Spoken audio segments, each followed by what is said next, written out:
Alright, it's probably starting now. So, hey everyone. Welcome to the proper stream.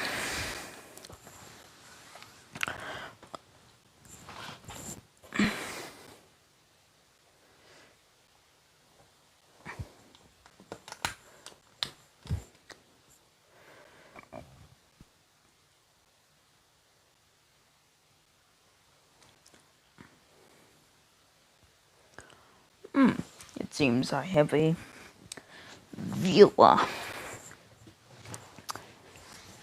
Ready, hello, Mr. Bacon. Seems familiar.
Huh?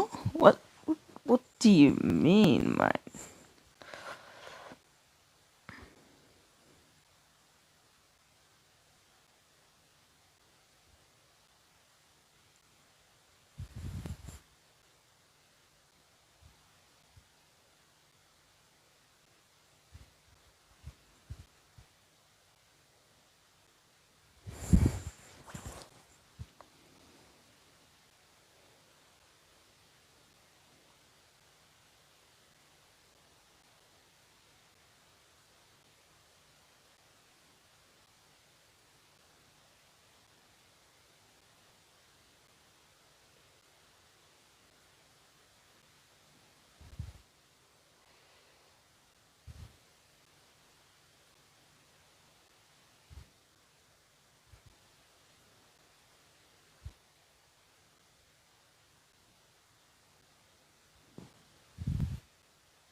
Um.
Alright, we're back. We're back.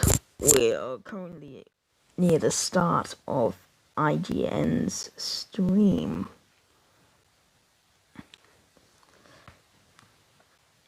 So we should be good to go.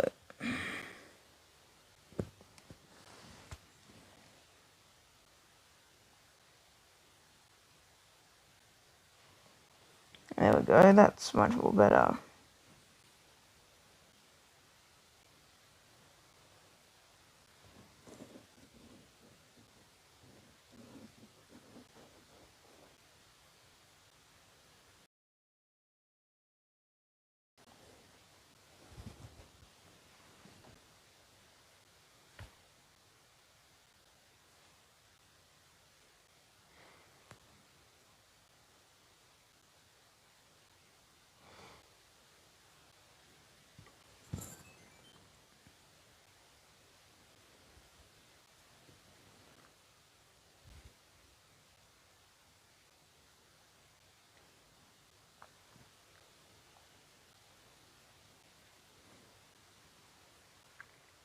So I do apologize if the stream has some lag.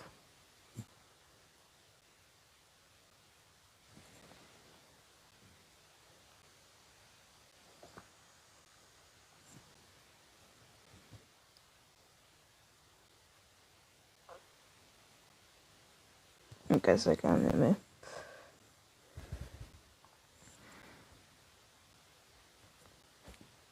Oh, I'm all the way back.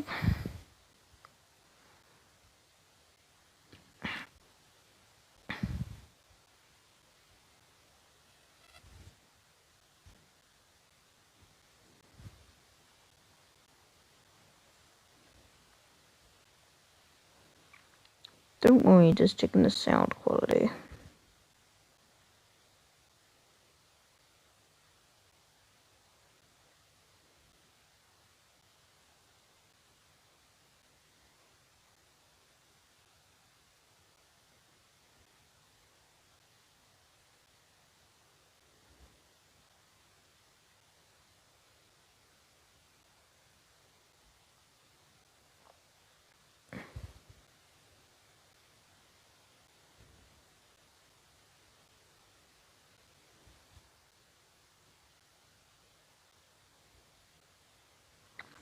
Alright.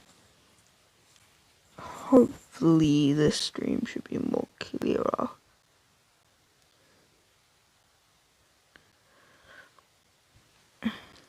I need to confirm this is the most.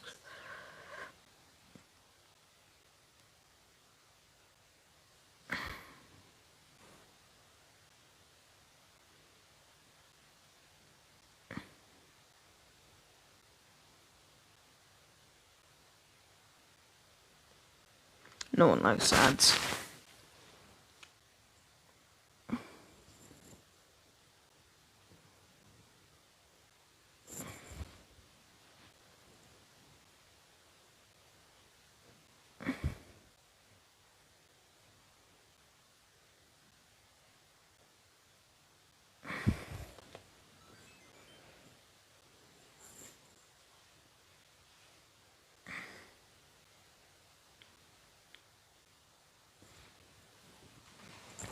Okay.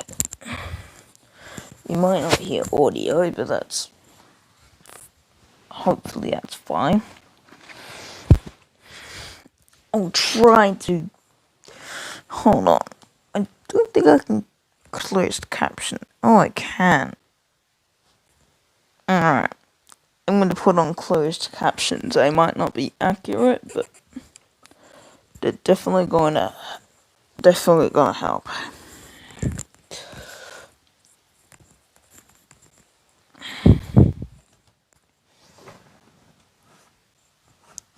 Just get my own setup, bro.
Alright.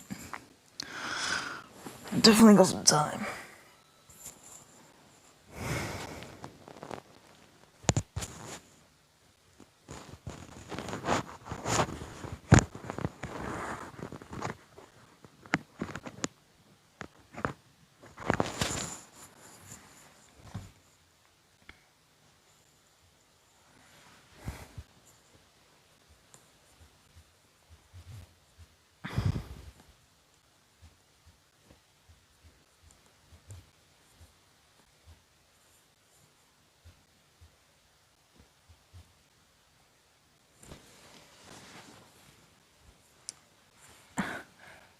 Mr. Bacon, you could really see stuff.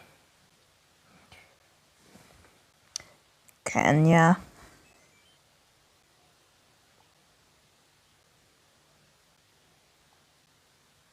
Really? Okay.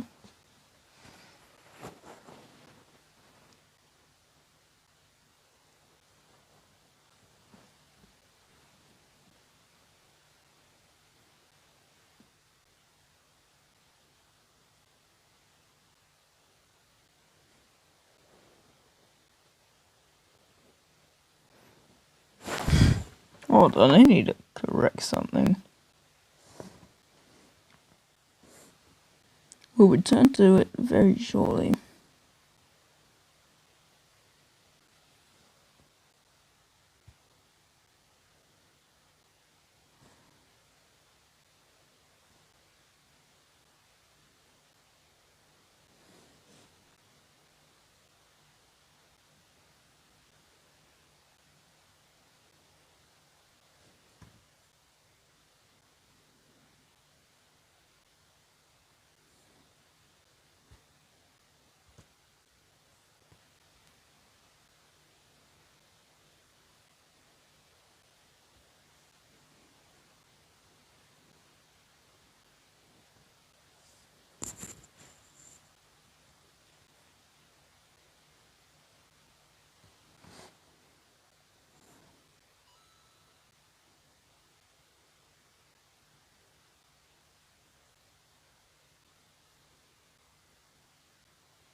It's fine.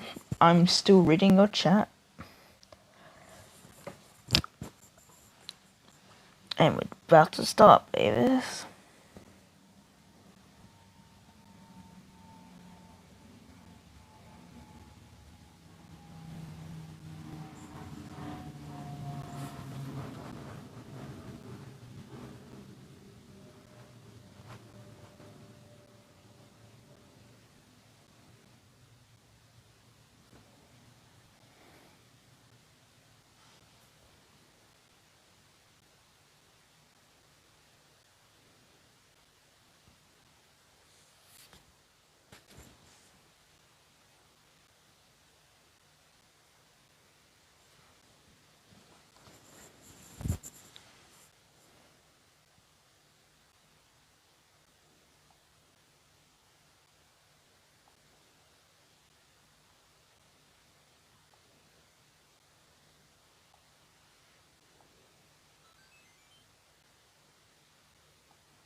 Alright.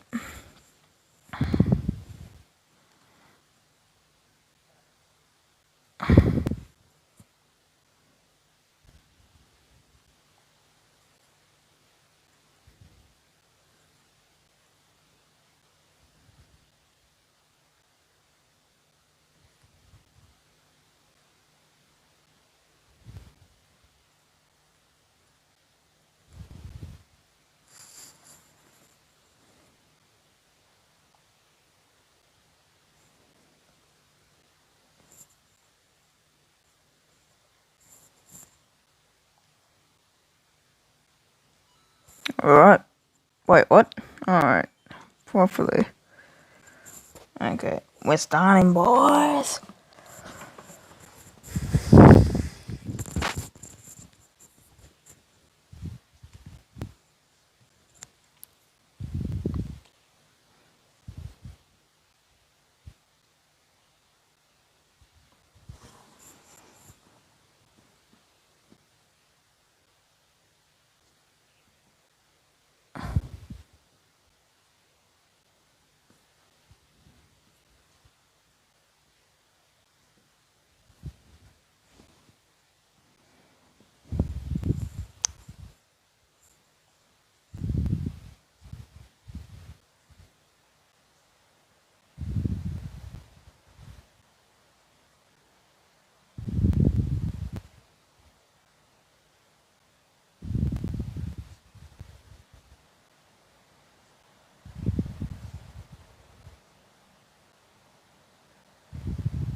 Yeah, I'm definitely not saying the.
I don't give a single crap.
I'm hold on because I feel like it.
I'm actually suggesting that if you want to listen to what they are saying, then actually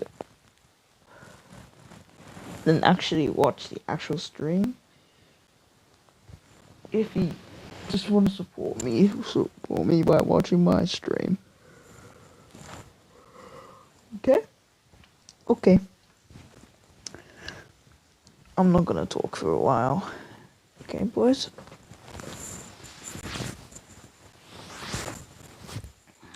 Alright. See you for now. See you at the PS5 reveal presentation.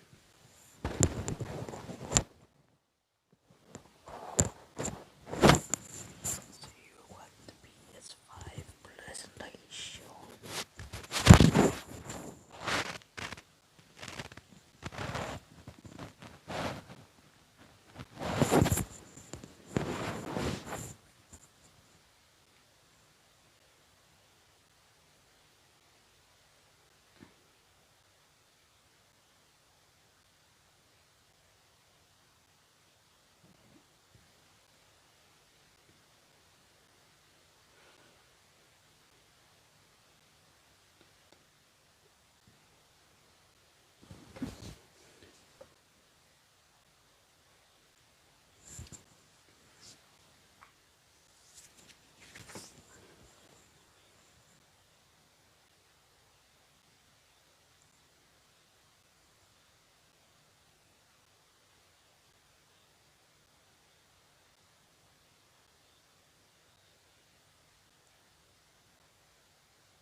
You will stop block, essentially. So you have to go through there really, really quick. Yeah. And so here's the...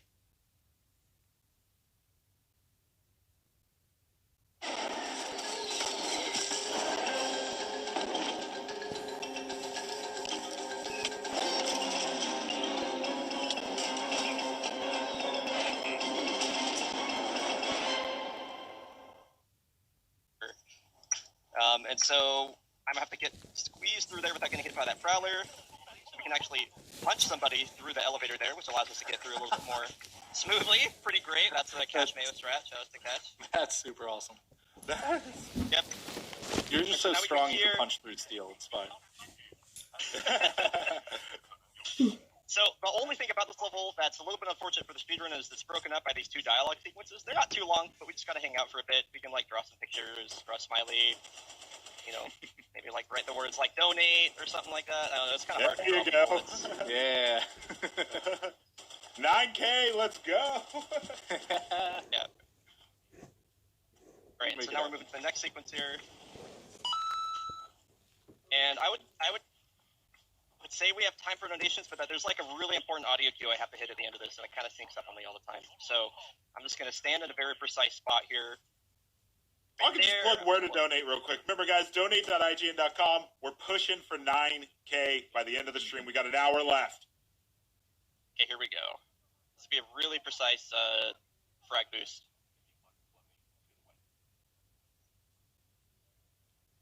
I'm always waiting with bated breath for all of these. I know. It gets so quiet. We're just like, I'm not going to lie, you guys talked over the audio cue, so I couldn't get it. Oh, no. We ruined it, Mark. It's on us. We were so quiet until the moment he needed us to be quiet.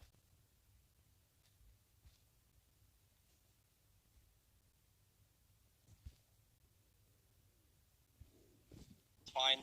We have like backups on backups on backups for this room. So we're getting through here relatively smoothly.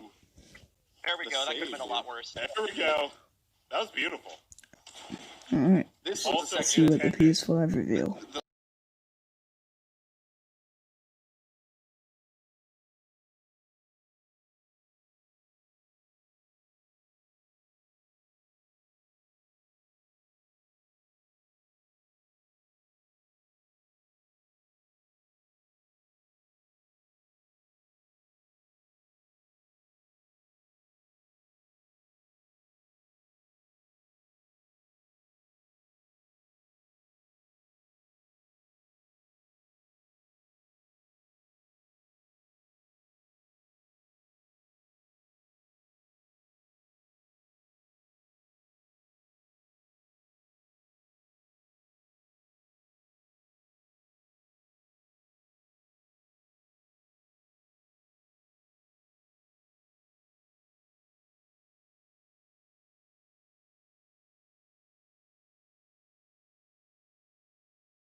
I'm back, yo, so...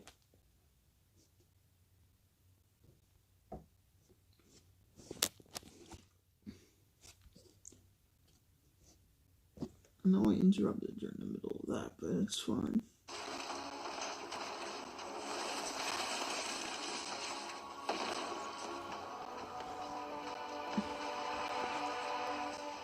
In fact, what I'm actually going to do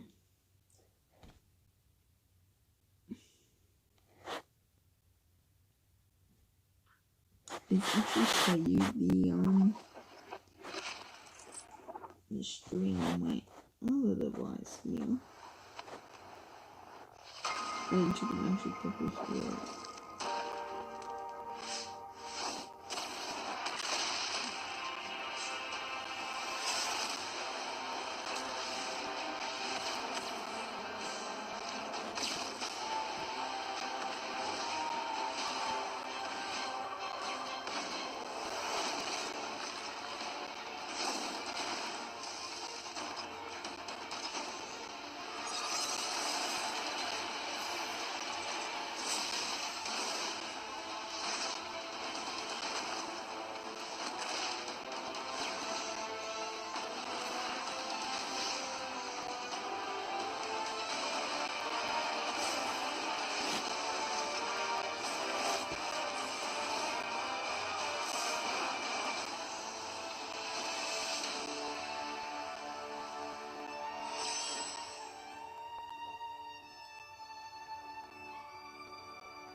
Oh, hey, check out spellbreak.com/IGN to get a free exclusive in-game skin. Coming up later in the expo, we've got tons of never-before-seen trailers and interviews with the developers of some of the hottest upcoming titles. But right now, it's Samurai time! Samurai! Cartoon lovers should be no stranger to Samurai Jack, the time-traveling swordsman whose long-running cartoon adventures came to an end in 2017. Well, now he's back in video game form. We got a chance to talk about it with Samurai Jack creator Gendy Tartakovsky. Max, take it away, Samurai!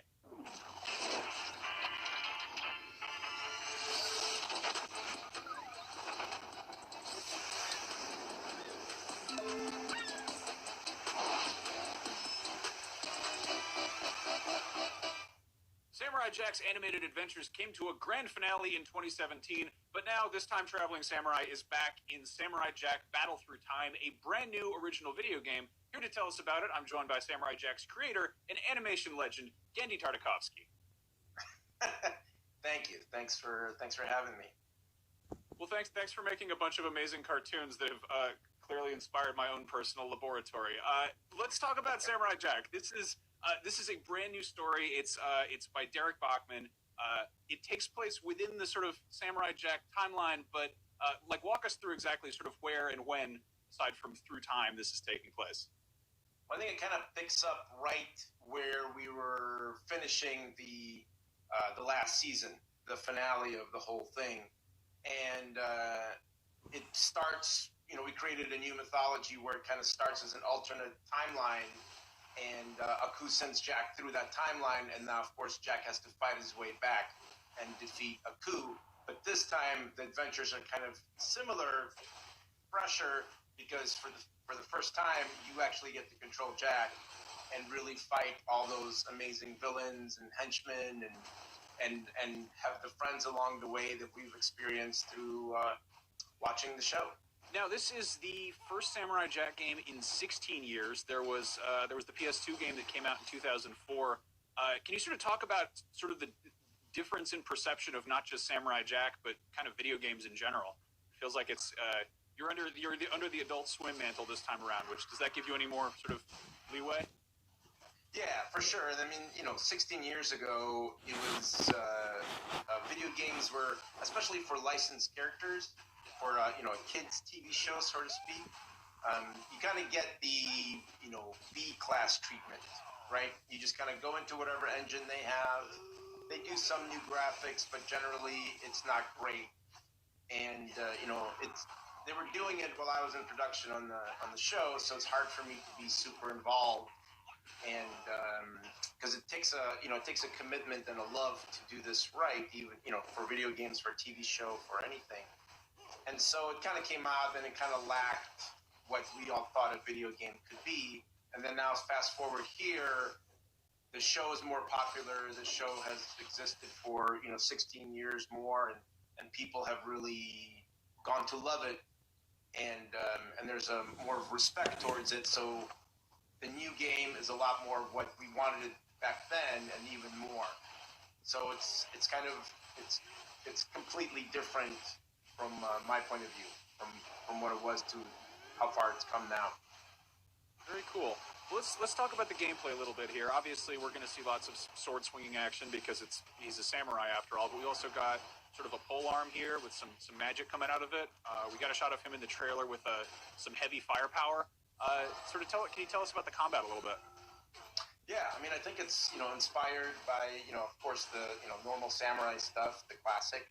But just like in the show, Jack's able to use a lot of what's around him to be inventive, and I think there's some stuff where he actually uses one of the coup drone's arms, and he slashes with it.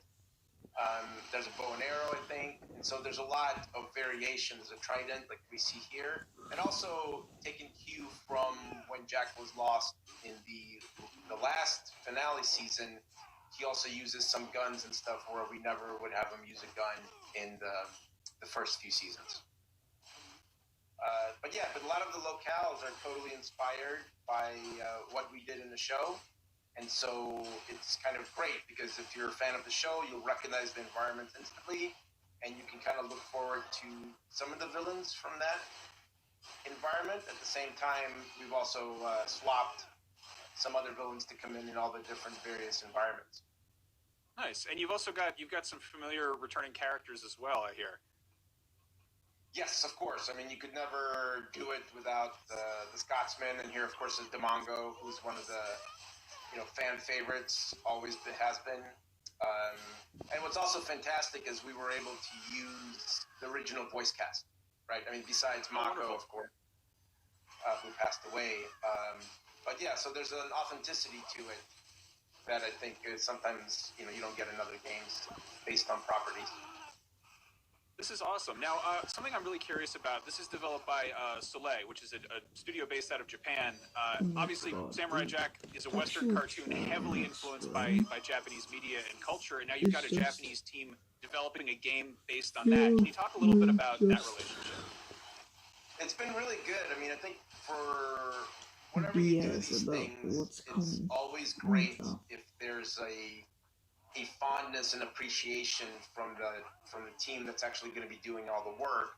If it's just all about money and they feel like they could take advantage of the name of the property, then it becomes kind of, they don't understand the essence of it. But I know, like Derek, who's the road to Japan, and he met with them, and he walked into their offices, and they had Samurai Jack posters, and they were asking about me, so they were appreciative of it.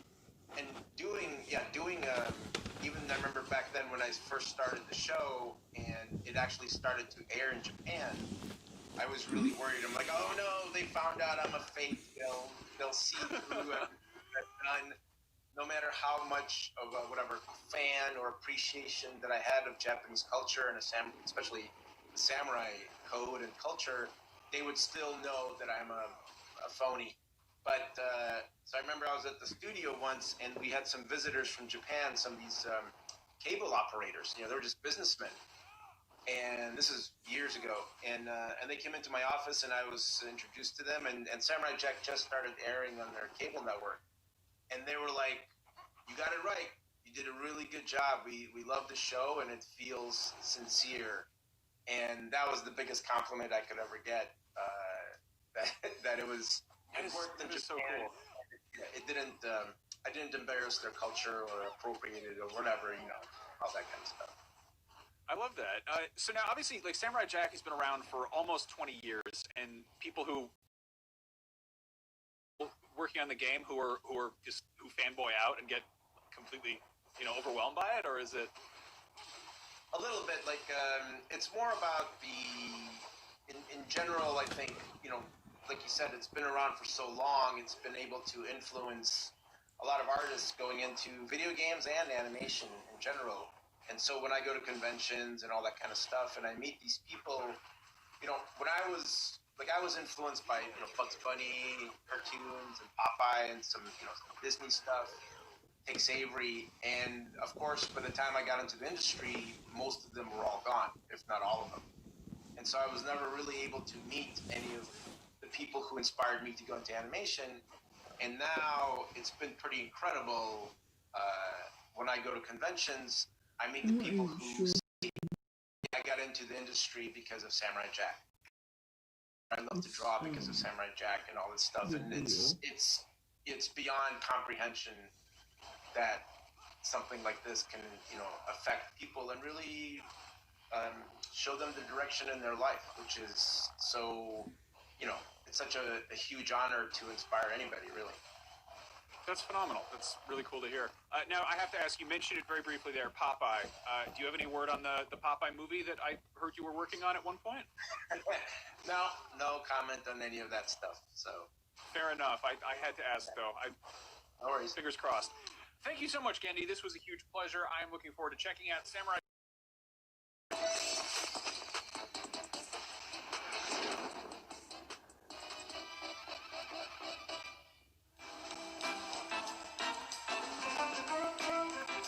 Welcome back to check out this game on IGN's Summer of Gaming, highlighting exciting, under-the-radar games worth your time. Strategy RPG Star Renegades has, without a doubt, one of the coolest-looking pixel art styles I've seen in a long time. But it backs that look up with an exciting time-based combat system as well. Take a look at some exclusive new gameplay. Almost no.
Like what you see? Then head on over to IGN.com or YouTube.com/IGN to watch the full extended version of this gameplay.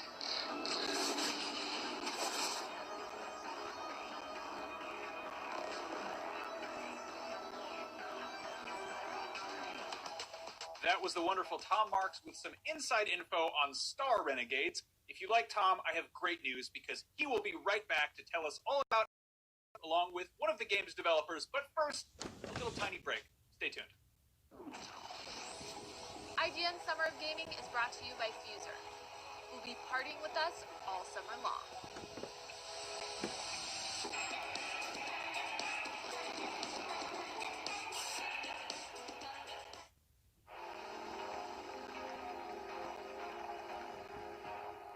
The next generation of video gaming is on the horizon, and IGN is here to bring you the latest PlayStation 5 and Xbox Series X news and analysis in our new weekly show, Next Gen Console Watch 2020. We'll bring on the experts to discuss and analyze all the latest developments around these new consoles. From frame rates, services, features, peripherals, and even all the new tech jargon, Next Gen Console Watch 2020 will keep you up to speed on everything leading up to the next generation of gaming. Join us every Friday for a new episode. Not only is IGN the world's biggest media brand for games and entertainment, but we also have a team of some of the world's biggest fans of your favorite franchises. From breaking news and exclusives, never-before-seen looks at movies and games, to reviews, let's plays, and live streams, IGN brings you all the coverage you need, no matter where you are. IGN, the #1 source for all games and entertainment fans worldwide. Everybody loves watching a speed run of their favorite game. But what if you got the opportunity to peek into the minds of the developers while they watch their games getting completely wrecked? That's exactly what happens in every episode of Game Devs React to Speedrun. You can do that. Oh my god! We invite you to ride along with the developers as they react to, question, and enjoy some of the most skilled players exploiting and speeding through a game it took years of their life to create. Join us every Saturday for a new episode. Hey there, if you have opinions on games, movies, TV, or other weird stuff on the internet, you can take part in our new show, Power Ranking, where you can vote on all your favorite things on the internet. Do it now. Do it. Just go. Vote. Go vote. News, games, and more is IGN's live news show every day of the week that covers all the day's news about games, movies, comics, and of course more. This is our daily live show that takes a rotating cast of IGN talent, going over all the latest news of the day, and we'll take live questions and comments from chat. We're live every Monday through Friday at 4 p.m. Pacific, 7 p.m. Eastern. See you there.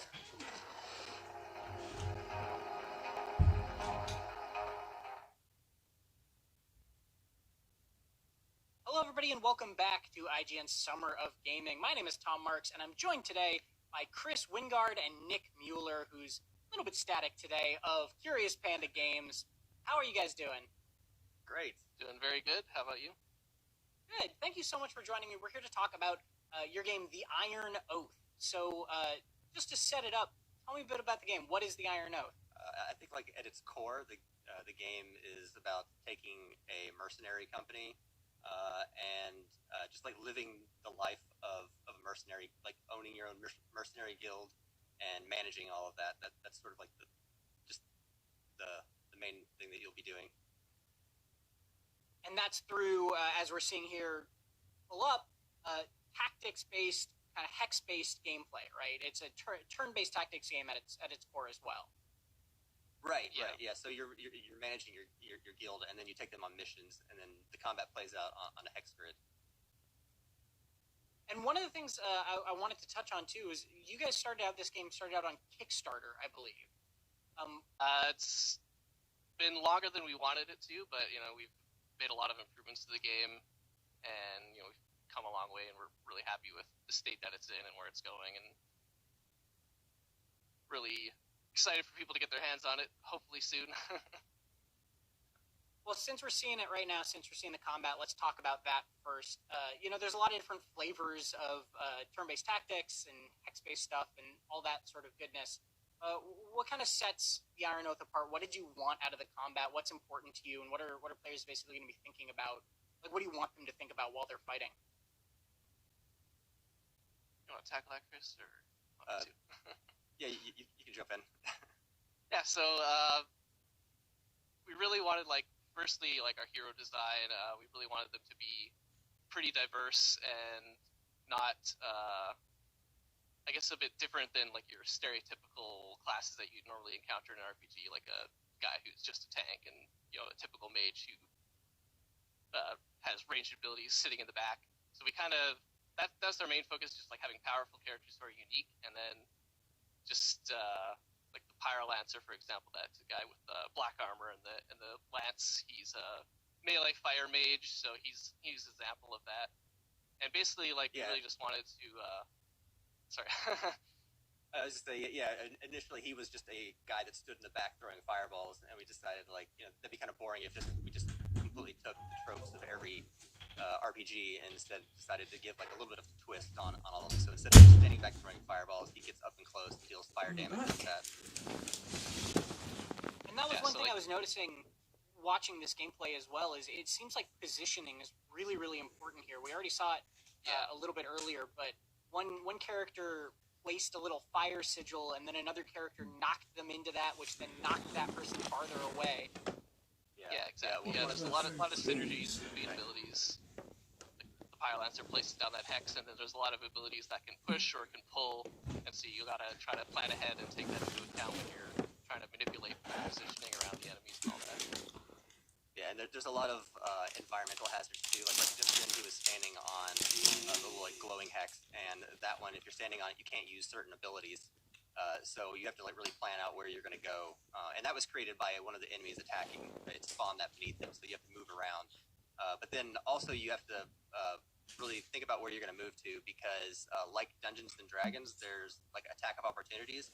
So if you get close to someone and then move away, they're going to get like a free hit against you. So you can't just move off of that hex. You have to really like think about what you're going to do. Is it worth taking the damage from the movement?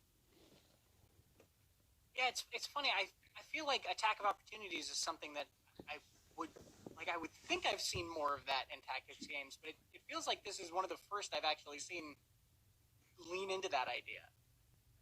Yeah, we really wanted to lean into that, and then also have ways around it. Like it's not gonna, like, one of the problems that we thought we might run into is just characters would funnel to a point, and then they would just trade blows, and then it's done. So, but to counteract that, we have a lot of characters with mobility. So instead of just running into a place, like the Valkyrie is a class that she can fly several hexes across.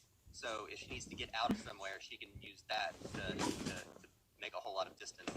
And then we have other abilities that can knock back, and then that allows you to walk away without getting hit with the attack opportunities. There's like environmental hazards, like in a later part, there's like grass on the ground, and if you're standing in the grass, you can freely move through that and not get hit with an attack of opportunity. And now we're seeing an overworld map screen. Can we talk about?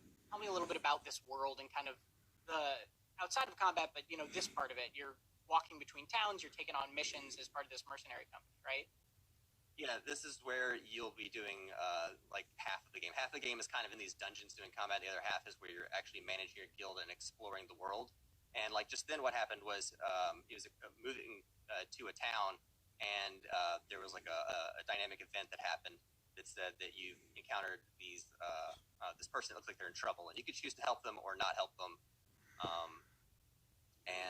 So that's where like a lot of the events will come about, is from these just dynamic encounters that come about as you're exploring the world, or dungeons. Like you might run across other events mid-dungeon that are unrelated to the quest you're currently tackling. Yeah, there's a lot of like text-based encounters. That's part of the inspiration is from D&D in that aspect. It's just little choose-your-own-adventure type things while you're on a mission. It's not necessarily part of that mission, but it's just something you can choose to do or not do. And that's also what I feel like what a lot of Dungeons and Dragons campaigns end up becoming, or are from the outset, is that essentially a band of mercenaries just running around taking jobs. Right. Yeah. I was also a big fan of like Berserk, like the Band of the Hawk, the manga, and I always thought that would be like really fun to really like play out a scenario like that. And we mentioned Valkyrie, which is now we're actually seeing in this fight as a class, but the characters specifically, are these randomized characters that kind of get assigned a class? Are they set characters that you'll meet out in the world? How does that sort of aspect of it work? So they're each class, you recruit them, and they age, they retire, or they die in combat, and then you'll eventually have to replace them by recruiting new people. So the classes themselves, there's 8 classes that we'll be launching with, and they're not tied to a person. The person is dynamically generated whenever you need to recruit someone. And yeah, you just recruit them, you train them up. They have traits, they have personality traits, and there's different skills that you can level up within. They have like their abilities, and you can level up those abilities with different skills to try and augment them. The characters can also be customized a little bit too. You can tweak the colors, also the portraits in the top left. Those can all be changed, so you can like give people different hair or hair colors, or different eye color, things like that. One of the things you guys mentioned before we spoke here was the inspirations of kind of Darkest Dungeon and that coming into it. And you mentioned aging. That sort of reminds me of that these characters are they're finite to a certain extent. You're not going to take one person all the way from the beginning of the game to the end of the game necessarily. Right. Exactly. Yeah. Everything you do in the game kind of like costs time, essentially. Like when you're traveling around the world, it takes time. It might take time for characters to heal. Like they can be injured. Like right now on the top left, you'll see there's little icons that show that he's got like an arm injury, a leg injury. and those things take time to heal, and different injuries take longer. Like if you get a light laceration, you might be ready for combat in a week. But if someone gets like a broken leg, they might be out for a couple months. So you have to make sure you have like a nice rotation of characters that you can bring in and out of combat. Is there a base building management sort of aspect to it? Like, how much is that actual management side of things? How deep does that go? You definitely have to manage. Yeah. Sorry. No, sorry, you jump in there. All right, sure. So you have to manage, the recruitment, obviously, first and foremost, and that was just a violent death right there that just occurred. And so you manage the recruitment aspect, and then you manage when you're recruiting someone, you have to manage the contracts. So the contracts kind of work like sports contracts, basically. So you sign someone, and they'll be with you for 5 years at a certain amount of gold per year. And then once that's up, you got to renegotiate a new contract. And then aside from that, you also have to kind of manage each individual's happiness a little bit. So if you're not using them, or you're not using them in the way they want to be used, or you're making choices that they don't necessarily agree with, they're going to have problems with that, and they might end up leaving your company. So you have to manage that aspect, and then as well with the whole overworld, there's a bunch of different factions. So you have to kind of manage your relationship with all these different factions, choose who you want to ally yourself with, and be wary of who you make enemies with, because they might send bounty hunters after you and stuff like that. There's a decent amount of management to go on, but there is no base that you have for your company, but there is a skill tree that you can work towards getting different upgrades. I gotta tell you, Football Manager, but for D&D nerds, is something that appeals to me on a deep, deep level. So I'm very much looking forward to this. Thank you to both of you for sitting down with us, talking about it, and showing it off. Yeah, thank you very much for having us. Appreciate it.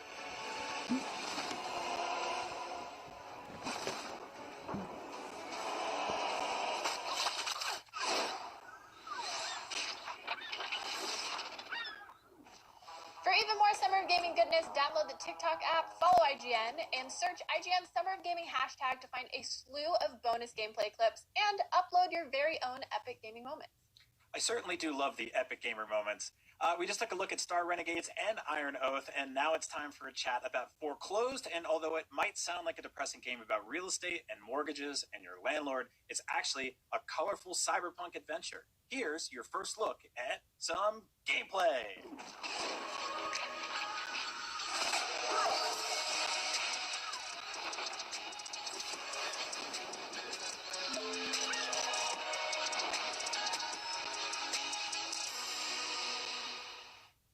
Foreclosed is a gorgeous new cyberpunk game with a beautiful graphic novel aesthetic. Here to tell me about it are Andrea and Lara from Antab Studios. Welcome. Hey, thank you. Hi, everyone. So Foreclosed is set in obviously a beautiful cyberpunk dystopian future. Can you tell me a little bit about what this universe is like, who the main character is, and what is being foreclosed exactly? Okay, yeah. So the main character is Evan Kapnos. You can see him into the gameplay video. And he's the everyday man in this dystopic future. And to tell about this story, we have to explain a bit about the context. So in this future, everyone has brain implants, and brain implants are used to be connected with cities, so to have any kind of interaction.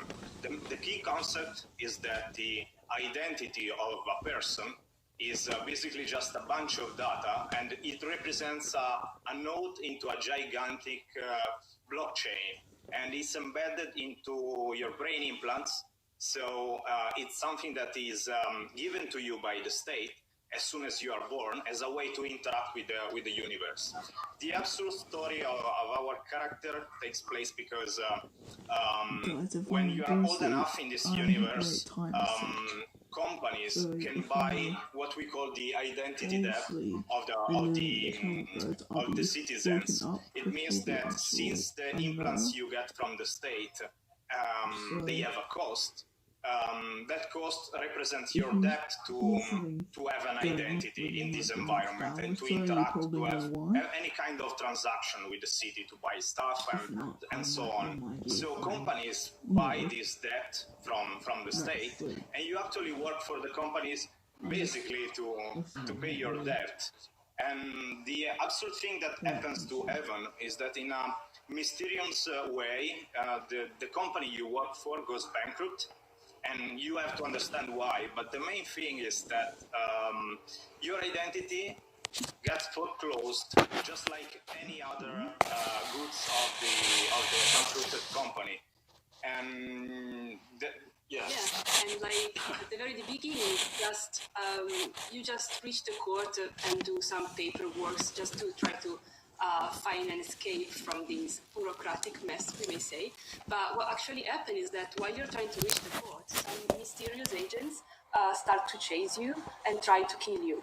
So now you have to find a way to escape from the city before the auctioning, but also not to get killed. Yeah. Then there's a quick escalation of things that happens to the main character. As soon as you think the story is about fixing the paperwork, basically, what happens is that you are involved in something bigger than you, and the key story is that you have to understand what's going on. You have to try to survive and to get out of the bureaucratic mess. So it sounds like some good dystopian noir, appropriately cyberpunk. Can you give us a sense of how the world is structured? We've seen some sort of, looks like some good exploration and going to different areas, but sort of how are players engaged with this world? Okay, so we wanted to give the idea of that you will be playing a comic book, and we worked really hard to give this feeling. So the game is not an open world game, and is mainly story driven, but we blend everything seamlessly together. So you will not have a feeling of different levels, or level 1 or level 2 and so on. The storyline builds up as you move into this world, and you will not see loading times or something like that. So it's just a fluid, continuous experience. This is just to make the feeling that you are playing it's a fully playable cyberpunk comic book. Yeah. So this is the key thing. Yeah. Let's talk about the combat a little bit. It looks like we're using some implants to throw dumpsters at people. Explain that, please. Yeah, so as you're seeing, like, implants are extremely important in Foreclosed. They are like your curse and your blessing. And that's because you have an experimental firmware installed inside your implants. And this firmware is going to give you, like, incredible combat skills and powers. You may see inside the video you have like telekinetic kind of abilities, so you can lift objects, throw the object through the enemy. You can lift your enemy and like freeze them in the air. You can slam them down. You can do this kind of stuff. You also have a very special weapon, which is built to connect and work with your implants. And this is a symbiotic gun, we may call it. Yeah. So you can actually equip different kinds of bullets, and this allows you to turn your weapon in what you want. So let's say you can transform a simple gun into a machine gun, or into an explosive kind of weapon. And you can also combine different kinds of bullets together. One thing that you have to take care about is that because your powers and your implants are experimental, the system is a bit unstable. So when you use your powers, you're gonna overheat your implant, and you have to take extremely care of the heating level of the device, because if you overheat the implant, you're going to stun. It's a very painful kind of overheat, and you have to wait until the system cools down completely before being able to use your powers again. Yeah, so it's a continuous balancing of using the and mixing the power, and be careful because of the overheat system. And the powers are unlockable in a RPG style. So since it's depending from your firmware, it's going to upgrade itself as you progress through the story and you fight with enemies. In that way, you will basically have some upgrade cycles you can spend to decide what power is most suitable for you. And yeah, so you will see also in the gameplay video that you can throw stuff in the air. You can use telekinesis to attract objects and use them as shields, basically, to protect yourself. Or you can lift enemies, throw them on the floor, keep energetic shields on yourself. And yeah, mixing everything together with the gun powers, you basically make your own strategy for fighting. Oh yeah, and like you're also seeing that in the video. You can also hack devices and systems all around, and depending on the device you're hacking, you will perform different acts, we may say. So, for example, opening a door or making a cabinet explode, and you can even act brain implants of an unaware enemy. Yeah, so we can use some stealth elements in some fight. It's not something that is always there, because we have stealth when it makes sense for the storyline, but it's also an ability you have as a player. Yeah. Well, you've both been clearly hard at work along with the rest of the team. What platforms are you looking at, and what kind of release date are we expecting? For release date, we can just say it's going to be Q2 next year, so 2021. Yeah. And platform, we aim to Switch, PlayStation, so all the main platforms. Yep. Awesome. Well, thank you so much for showing off Foreclosed. It looks great.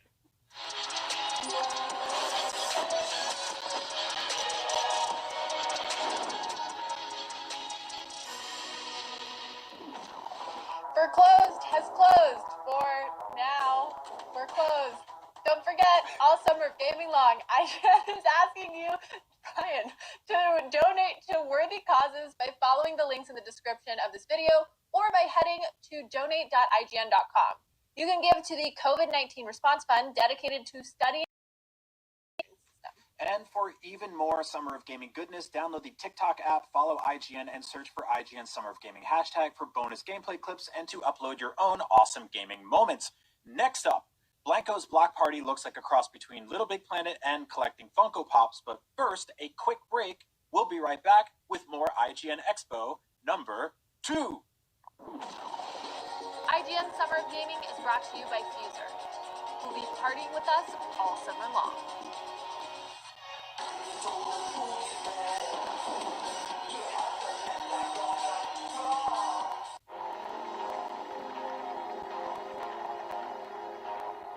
The next generation of video gaming is on the horizon, and IGN is here to bring you the latest PlayStation 5 and Xbox Series X news and analysis in our new weekly show, Next Gen Console Watch 2020. We'll bring on the experts to discuss and analyze all the latest developments around these new consoles. From frame rates, services, features, peripherals, and even all the new tech jargon, Next Gen Console Watch 2020 will keep you up to speed on everything leading up to the next generation of gaming. Join us every Friday for a new episode. Not only is IGN the world's biggest media brand for games and entertainment, but we also have a team of some of the world's biggest fans of your favorite franchises. From breaking news and exclusives, never-before-seen looks at movies and games, to reviews, let's plays, and live streams, IGN brings you all the coverage you need, no matter where you are. Whether you're on IGN.com, the IGN app, YouTube, Facebook, or Snapchat, we've always got you covered. IGN, the #1 source for all games and entertainment fans worldwide.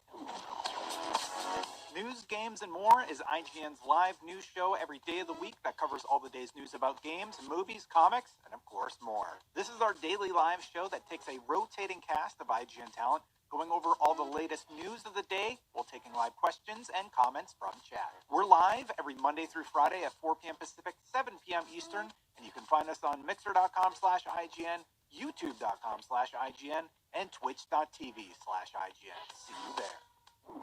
If you're not following IGN on social media, what are you waiting for? We're constantly updating our feeds to bring you the latest news, gameplay,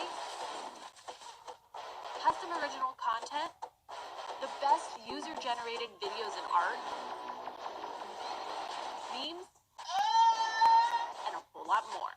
Be part of the conversation throughout the year. Follow IGN on Instagram, Twitter, Facebook, TikTok, and Snapchat.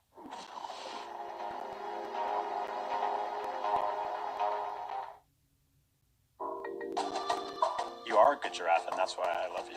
Yeah. Oh, hey, Sydney. Welcome back. Question, do you think children's toys come to life when no one's looking at night and you need friends?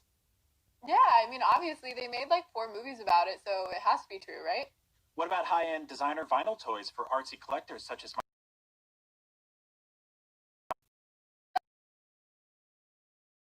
There's going to be a video game about it, and video games are pretty realistic. They certainly are, and so is my giraffe. I can't fault that logic anyway. The game's called Blanco's Block Party, and if I'm not mistaken, we've killed enough time with this fake back and forth for me to queue up an exclusive interview with one of the developers, so let's check it out.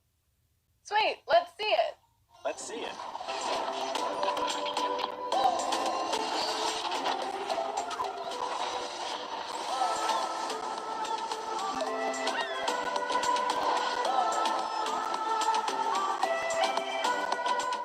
Blanco's Block Party is a game about a bunch of little vinyl figurines that come to life and get into all sorts of trouble. Here to tell me about it is Jamie Jackson, the Chief Creative Officer for Mythical Games. Jamie, how's it going? Hey man, what's up, Max? Who are these Blancos, and who allowed them to have this block party? Tell me about this game. Tell me what's going on here. Oh man, so Blancos, like you said, they're vinyl toys come to life. But the kind of idea of is where Blancos go, or where vinyl toys go when humans aren't in the room. So the place that they've created is their block parties. And then there's a kind of big place we call the Junction, where they can go and hang out and train up and hang out with their friends. But the stuff that you're seeing now, this is actually all in the UGC side of it. So you can kind of build and create your own worlds too. So that's a huge part of the whole like vinyl doll collectible scene. People customizing sort of existing figurines and stuff. Can you talk a bit about how in-depth the user-created content side of this is? Yeah, sure. So from a Blanco side, we're actually working with a bunch of really cool vinyl artists to come and have their artwork in-game on Blancos, much like in the real world. But from the UGC side, this level, everything we're looking at now is all levels that we've been built in our editor.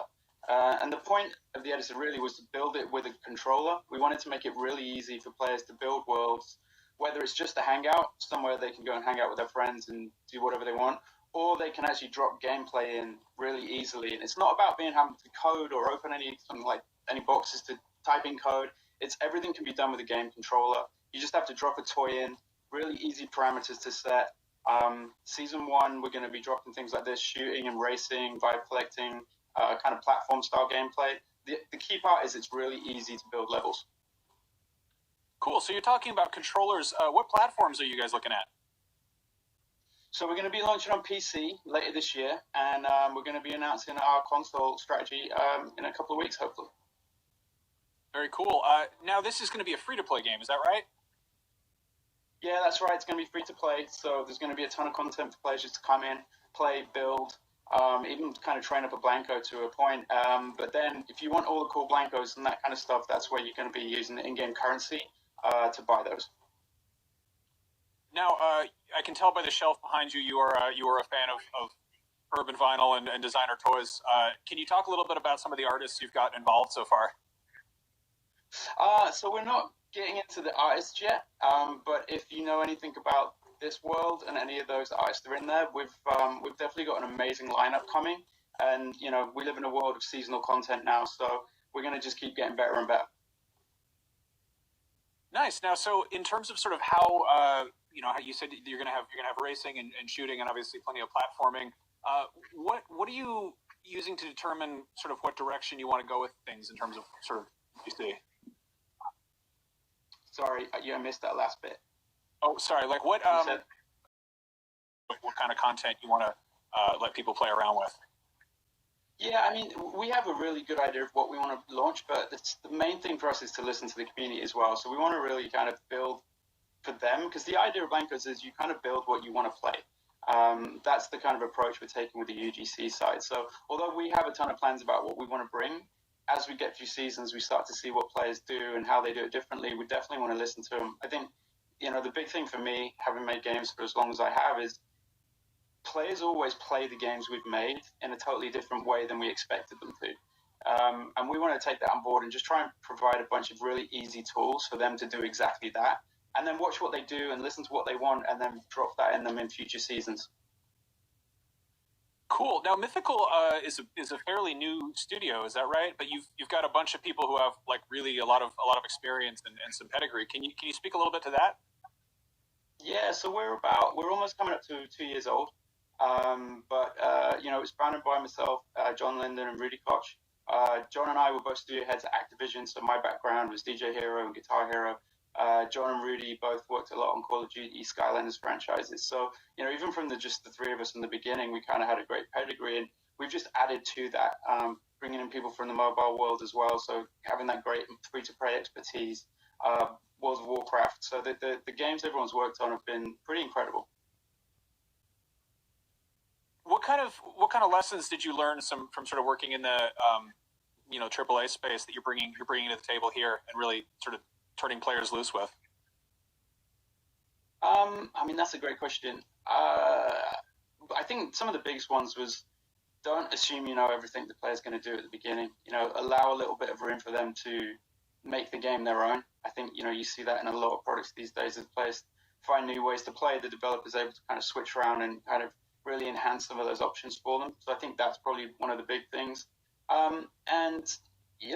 We've really kind of spent a lot of the first part of this project prototyping and playing with it and thinking about how do we want to play with these games? How would we want to build it, and not being a programmer or coder or anything like that. So making sure it's really, really easy to get into, I think, has been the biggest one for me. We're seeing a lot of level design here. Will the Blancos themselves be customizable? Will people be able to sort of do their own character creation? There is going to be some things you can do to Blancos. As you play through the game and you play both like in the single player and also in the multiplayer and the kind of UGC modes, you're going to unlock different attachments. So you're going to be able to put different backpacks and jetpacks and various attachments on a Blanco. Some of them will just be cosmetic and just look really cool, but some of them are going to enhance the abilities that a Blanco has. And you can train your Blanco's abilities as you go through a game. So when you get a Blanco at the beginning, it will kind of start at 0. And you can train it to be good at different things. So you can make it really cool at the shooting. You can make it really fast and responsive for the platforming or racing. And we're going to announce some stuff a little bit closer to launch about some of the other things you can do to customize them. Cool. Now, obviously, free-to-play does make some gamers raise their eyebrows, but we've seen a lot of really sort of successful models lately that manage to balance making a profit with also offering a good user experience. Can you talk a little bit about how you're approaching monetization here? Yeah, like you say, I think there's some great examples out there now, and we're in a different world than we were 5 or 10 years ago. Our key thing is that anyone coming in just has a really good time straight at the beginning and feels value even in that free-to-play piece.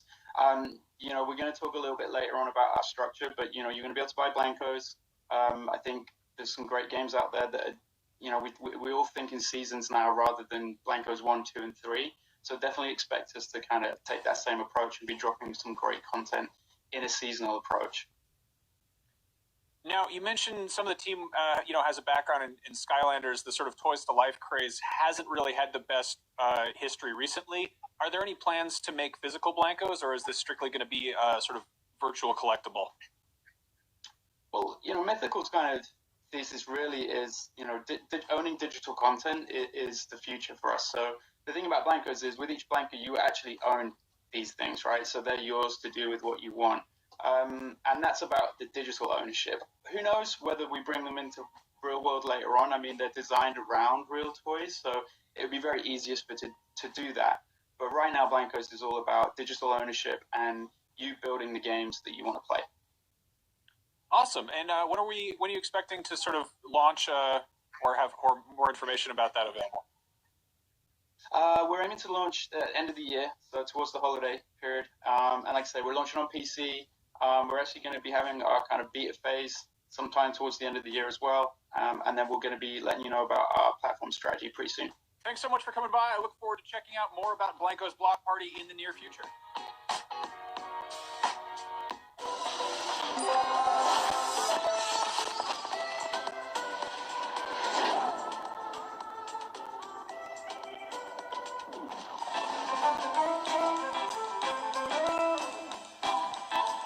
Our next exciting under-the-radar pick for Check Out This Game is called Bravery Network Online. It's a competitive RPG with a combat system that's a bit like Pokemon, but if all of the monsters were swapped out with some highly fashionable combatants. Check out some exclusive new gameplay.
Like what you see? Then head on over to IGN.com or YouTube.com/IGN to watch the full extended version of this gameplay.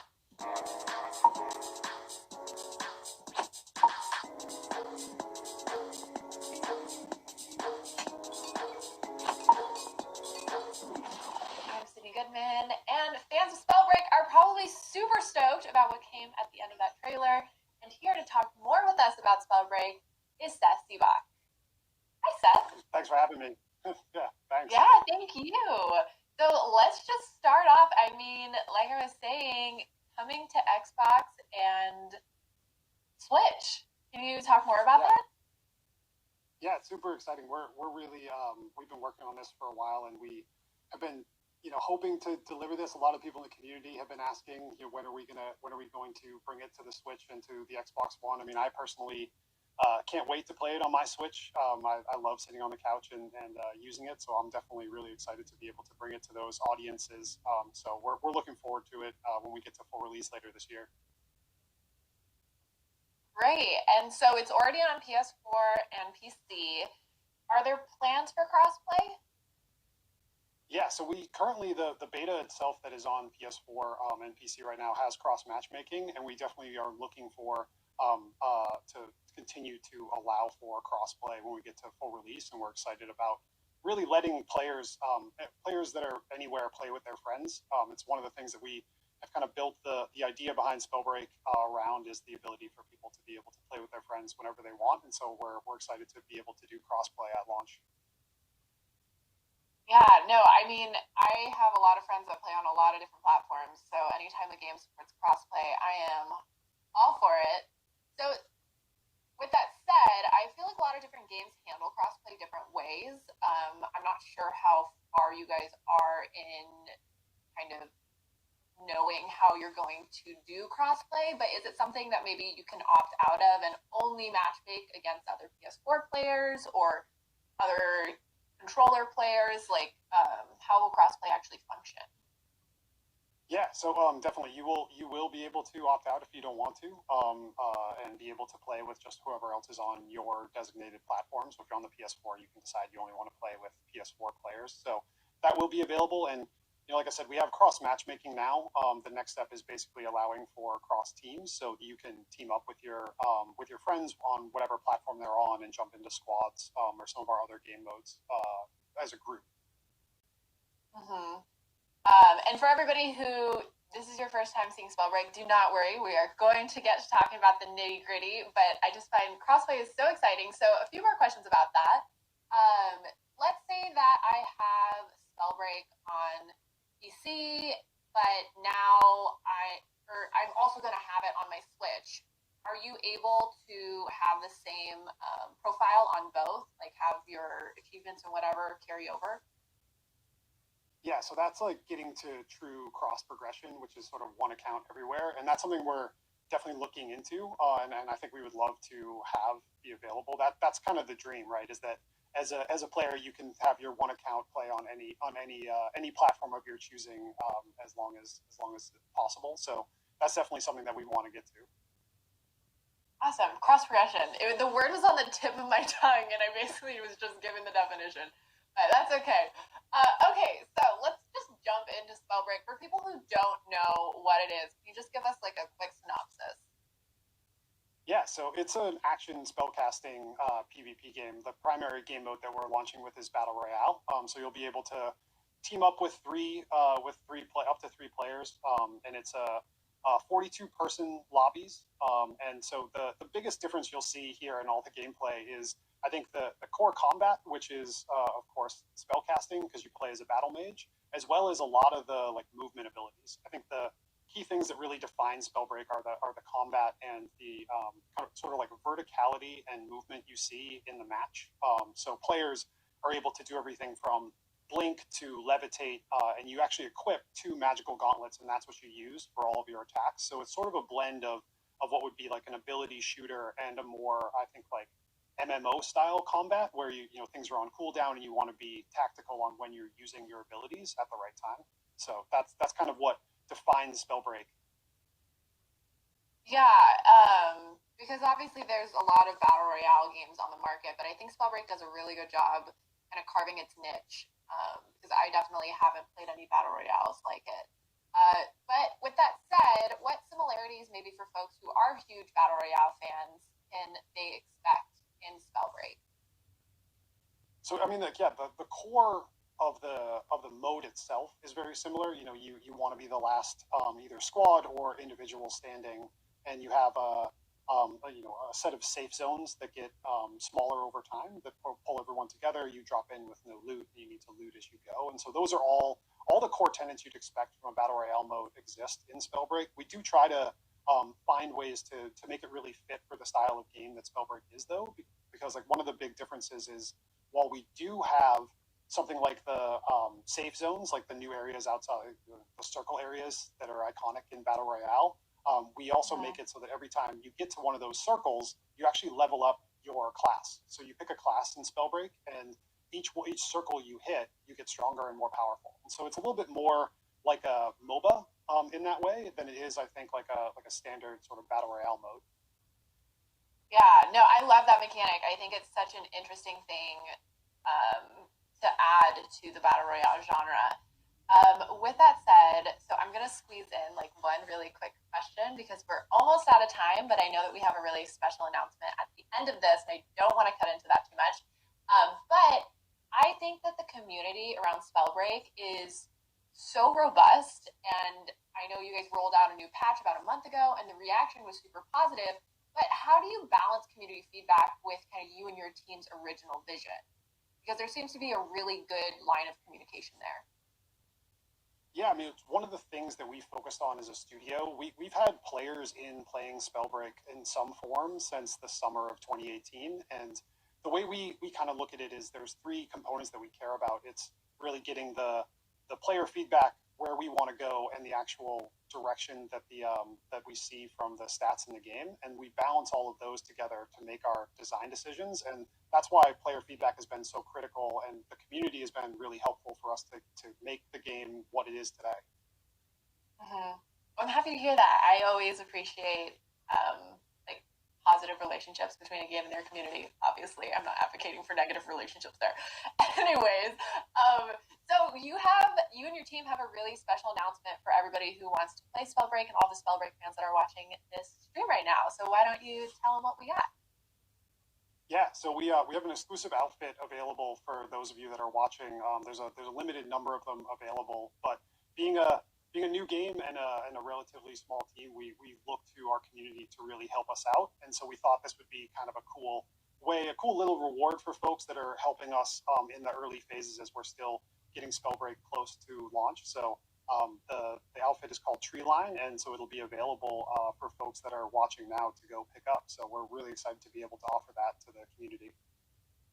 Yeah, and thank you so much for bringing that to our viewers. So before we go, I know you said an official release date, maybe you have a time frame? later on this year, sometime in 2020. Thank you so much, Seth. We look forward to hearing more about Spellbreak in the future.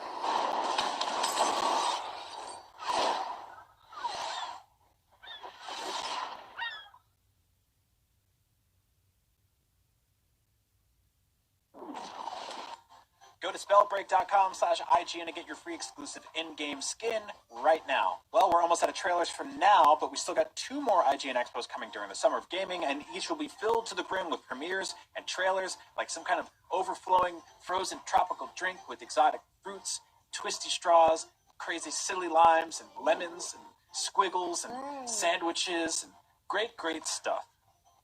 Delicious. Not only that, but more charity streams, Sony's Future of Gaming event immediately following this, and our Animal Crossing New Horizons Celebrity Island tours on June 16th. For a complete schedule of Summer of Gaming events, and believe me, there is a whole lot more, so make sure you check out IGN.com. But we aren't done yet. You know, it's hard to think of anything more grossly irresponsible than letting an infant operate a motor vehicle, and yet, here's a game that does exactly that. I hope someone got fired for this one. Let's check it out.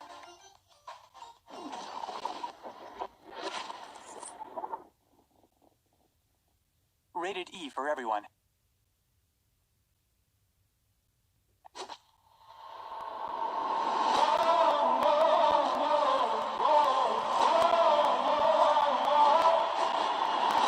Welcome, ladies and gentlemen, boys and girls, to the slime event of the year. Select your crew and start your engine. Because it's race day.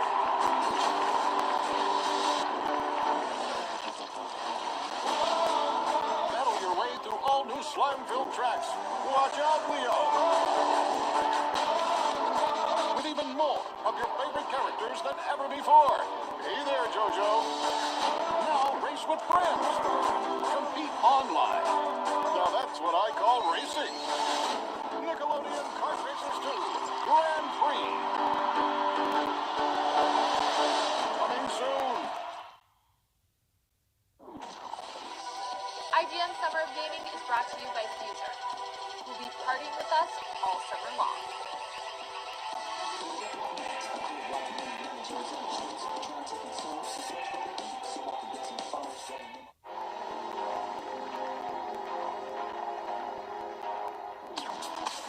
News, games, and more is IGN's live news show every day of the week that covers all the day's news about games, movies, comics, and of course more. This is our daily live show that takes a rotating cast of IGN talent going over all the latest news of the day while taking live questions and comments from chat. We're live every Monday through Friday at 4 p.m. Pacific, 7 p.m. Eastern, and you can find us on mixer.com/IGN, youtube.com/IGN, and twitch.tv/IGN. See you there.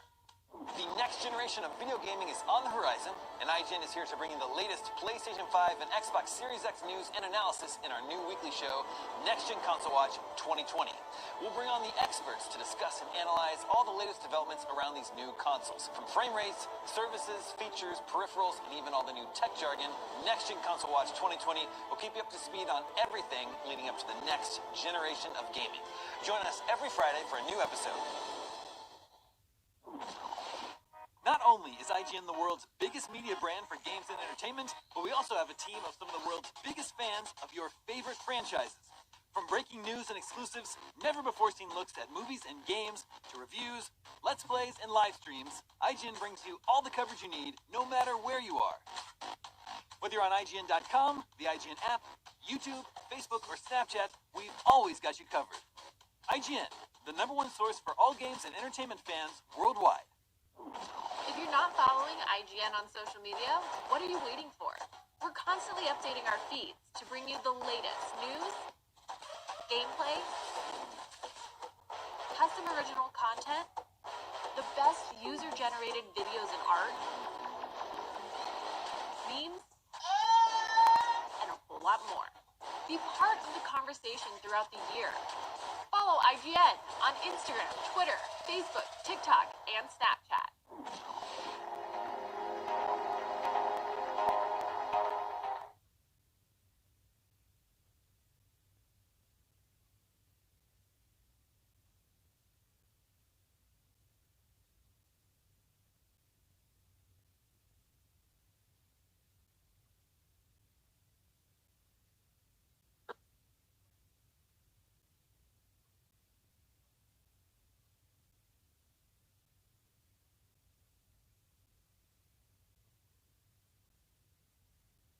with huge reveals, jaw-dropping new trailers, exclusive gameplay footage, and our first looks at what next gen holds for the future of gaming. And it continues here today with Sony's future of gaming. With over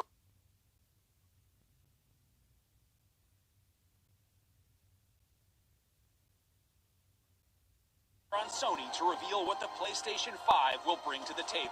Does the PS5 have what it takes to dominate next gen? We're about to find out when Sony raises the curtain on the future of gaming. Strap in, kick back, and get ready. IGN's Summer of Gaming is here.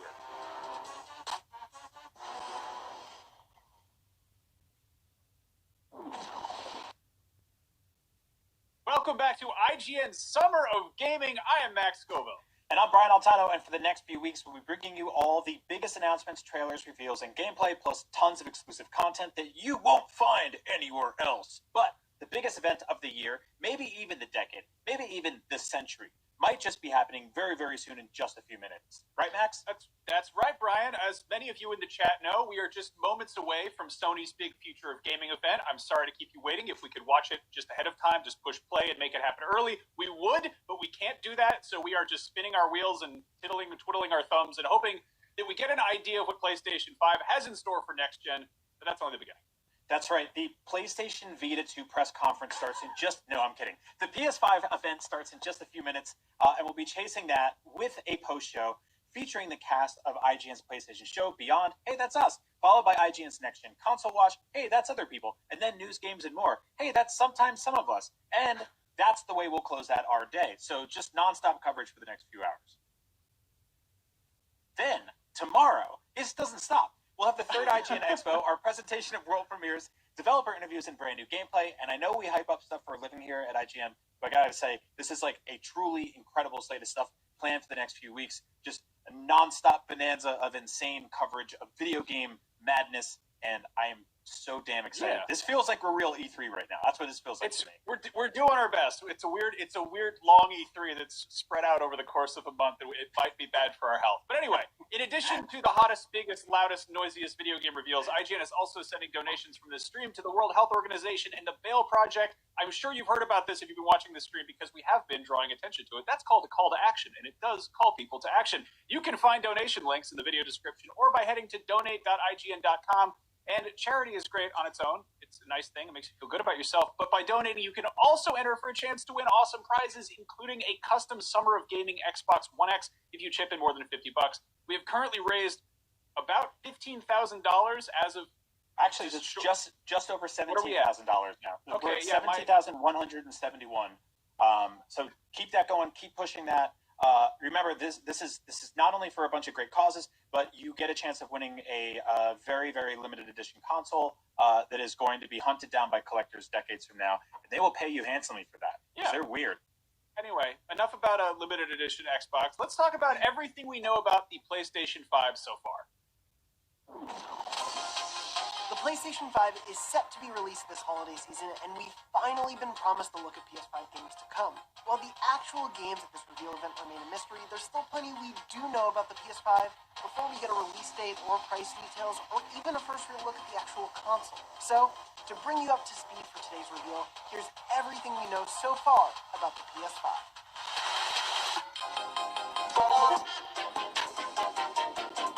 Sony hasn't given us a PS5 price yet, but lead system architect Mark Cerny told Wired last year that the price would be, quote, appealing to gamers in light of its advanced feature set, unquote.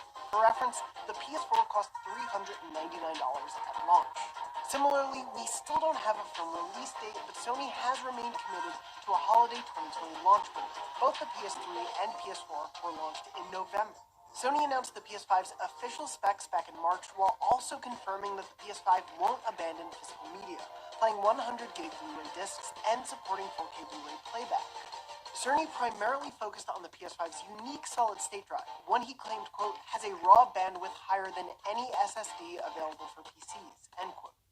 Cerny compared the load times of Marvel's Spider-Man on PS4 Pro, 15 seconds, to that on a PS5 dev kit, only 0.8 seconds. The SSD is also meant to allow the PS5 to render worlds more quickly than ever before, allowing developers to rethink how they design games and maybe, someday, rid us of having to ride a loading elevator or squeeze through a narrow pathway to cover a load screen ever again. The PS5 will let players install games in segments, allegedly support 8K gaming, even though that probably won't be as big a deal as they're making it seem, at least for a while, and include energy-saving capabilities for when games are suspended. No word yet, though, on if those fans will be any quieter than a PS4 Pro's.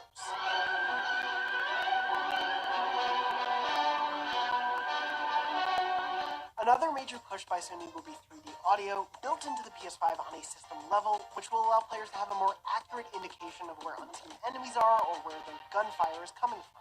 Plenty of third parties have already announced games in development for the PlayStation 5. Among the biggest are Ubisoft's Assassin's Creed Valhalla and Gearbox's Godfall, a 3-player looter slasher that will be console exclusive to PS5. We've also heard Bluepoint Games is working on a PS5 game as well, and while Sony itself hasn't revealed any first-party games for the PS5 just yet, we did get a look at what third-party games could look like thanks to the first Unreal Engine 5 tech demo running in real time on a PS5. Sony has confirmed that the PS5 will be backward compatible with the majority of the PS4's 4,000 plus games. And for those who have bought into PSVR this generation, fear not. Sony says the PS5 will be backward compatible with current PSVR hardware, which is great considering big titles like Marvel's Iron Man VR are still coming. Still no word though on when we might get a PSVR 2. Unlike Microsoft with the Xbox Series X and Xbox One, however, Sony is seemingly not interested in making sure games developed for PS5 also work on PS4. Quote, "We believe that when you go to all the trouble of creating a next-gen console, that it should include features and benefits that the previous generation does not include," PlayStation CEO Jim Ryan recently said. While we wait for a look at the console itself, Sony has offered some info on the PS5's new controller, the DualSense, which puts an emphasis on players feeling what happens in-game on top of just controlling it. This includes haptic feedback rather than the familiar rumble, along with adaptive triggers to help players experience everything from the feeling of trudging through mud to the tightening of a bowstring. The controller will also include a microphone array to allow for chatting with friends, and the share button has been swapped out for the create button, but what new functionality that brings is unclear. And that's every major piece of info we know about the PS5 so far. But with presumably only 5 or 6 months until the console's launch, we're expecting to see a lot more from Sony about why they think the PS5 is worth the upgrade. For more on all things PlayStation, check out our weekly PlayStation Show podcast Beyond. Find out what every major first-party Sony studio is working on, and for everything else, stick with IGN.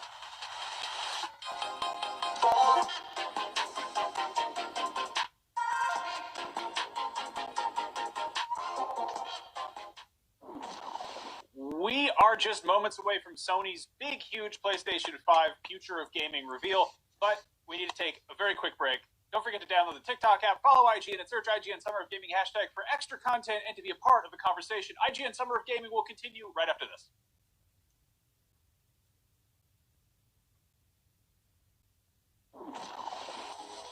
IGN Summer of Gaming is brought to you by Fuser, who'll be partying with us all summer long.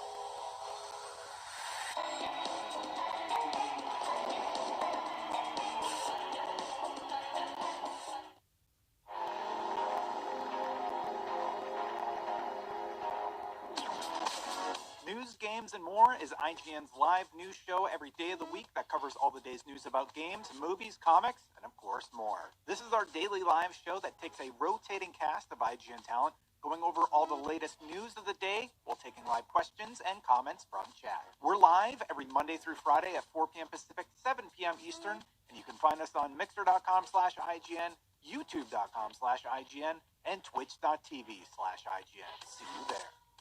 If you're not following IGN on social media, what are you waiting for? We're constantly updating our feeds to bring you the latest news, gameplay, custom original content, the best user-generated videos and art, memes, and a whole lot more. Be part of the conversation throughout the year. Follow IGN on Instagram, Twitter, Facebook, TikTok, and Snapchat. Everybody loves watching a speedrun of their favorite game. But what if you got the opportunity to peek into the minds of the developers while they watch their games getting completely wrecked? That's exactly what happens in every episode of Game Devs React to Speedruns. You can do that. Oh my god! We invite you to ride along with the developers as they react to, question, and enjoy some of the most skilled players exploiting and speeding through a game it took years of their life to create. Join us every Saturday for a new episode. The next generation of video gaming is on the horizon, and IGN is here to bring you the latest PlayStation 5 and Xbox Series X news and analysis in our new weekly show, Next Gen Console Watch 2020. We'll bring on the experts to discuss and analyze all the latest developments around these new consoles. From frame rates, services, features, peripherals, and even all the new tech jargon, Next Gen Console Watch 2020 will keep you up to speed on everything leading up to the next generation of gaming. Join us every Friday for a new episode.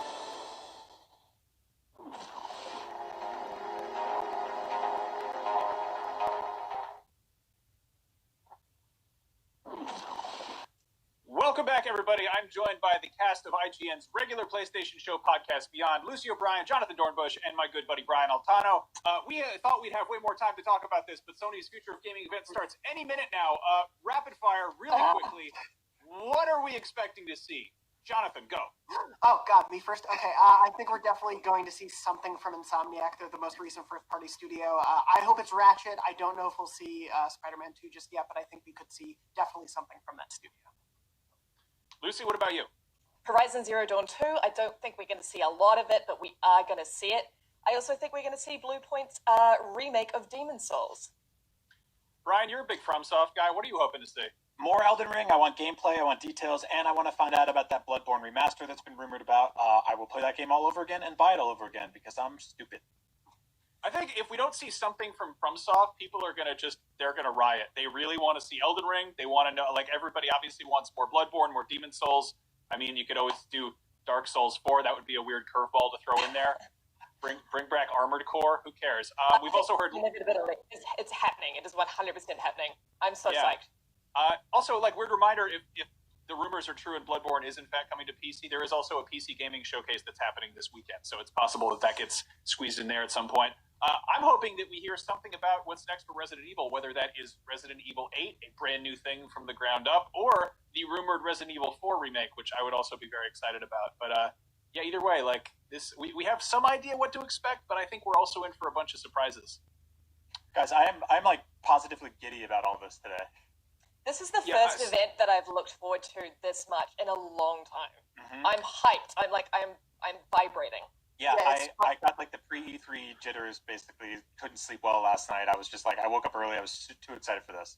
Well, it's funny that before everything changed with E3, Sony wasn't going to be there, and now they are the ones hosting the biggest conference the week of what would have been E3. It's kind of crazy. Yeah, this actually would have been the final day of a real E3.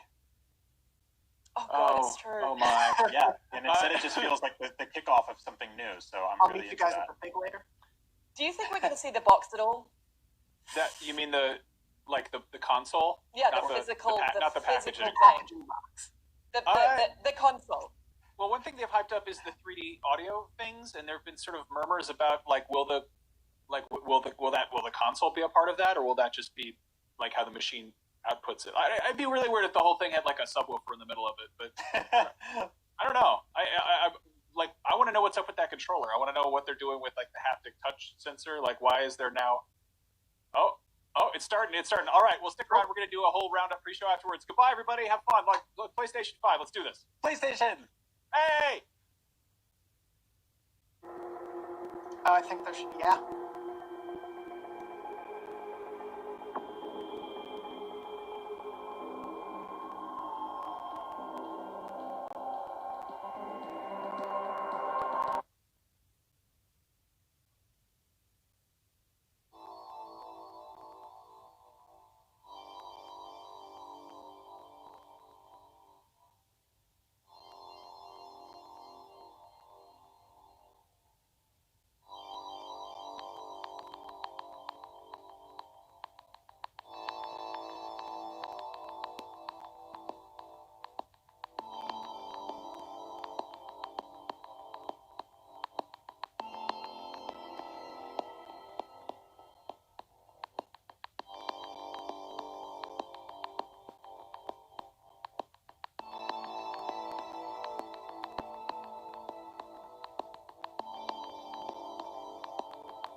did I move here? I guess it was the weather. Or I don't know, that thing. That magic. I thought we was trying to get out of this bullshit. You sounding more and more like a snee-eye itch every day. My job, my sport, get your own.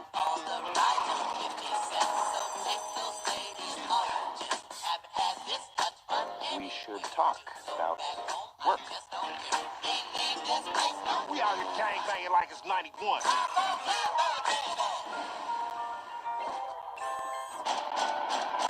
We all love thanks. Get me a DJ.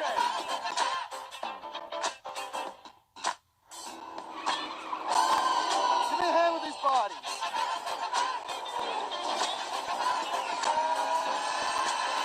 This cannot be traced back to me. Champagne, anyone? Just sort of smash things.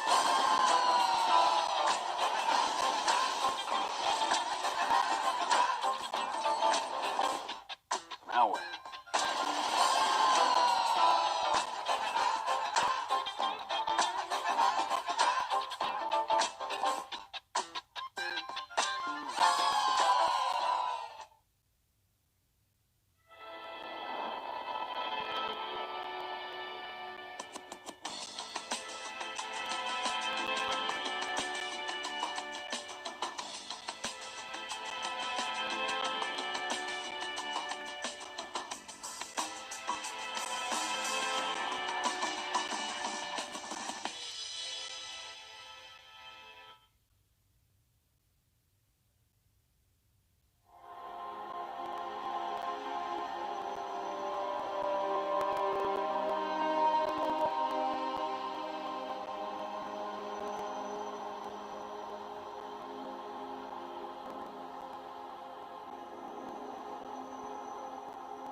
It was great to kick today off with a look back at just some of the seminal moments of the last 25 years. And what better way to bridge our past and our future than with a game that's graced every PlayStation console, Grand Theft Auto. It's been a privilege partnering with Rockstar Games for many years now, and we're thrilled to open today with the news that that partnership will continue with PlayStation 5. It's now just over a year since we began sharing technical details of PlayStation 5, but today's the day that we've been looking forward to for years, when we get to show you just some of the games that demonstrate our belief that PlayStation 5 marks the biggest generational transition our industry has yet seen. The content we've curated for today's event showcases how PS5 has inspired developers to create new experiences that are transformative in how they look, sound, and feel. Enough from me. We're going to have the games do our talking.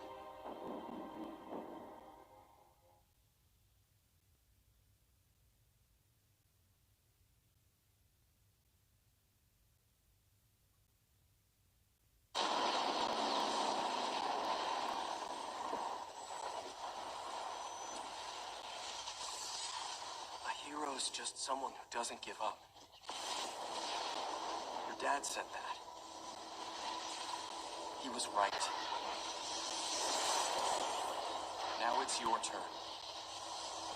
Go be a hero, Miles. Okay, let's do this. Feeling just don't stop me now. Try to hate on us.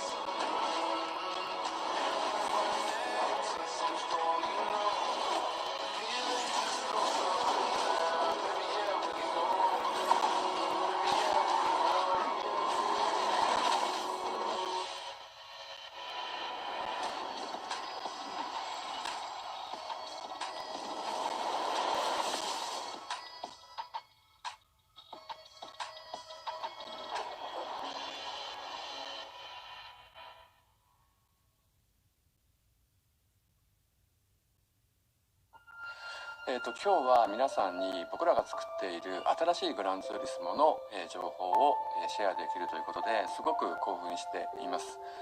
今回のグランツーリスモはおそらくこれまでのねグランツーリスモのファンの方がプレイしたら本当に嬉しいんじゃないかなっていう、キャンペーンモードを中心にしたグランツーリスモになってると思います。ぜひ楽しみにしていてください。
You all right back there? No way.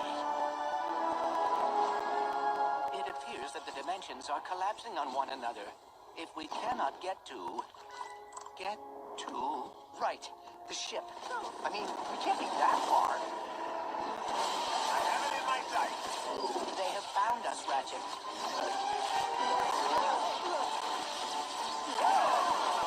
How do I steer this thing?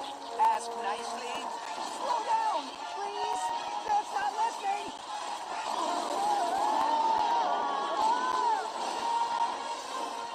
The dimensions are weakening considerably.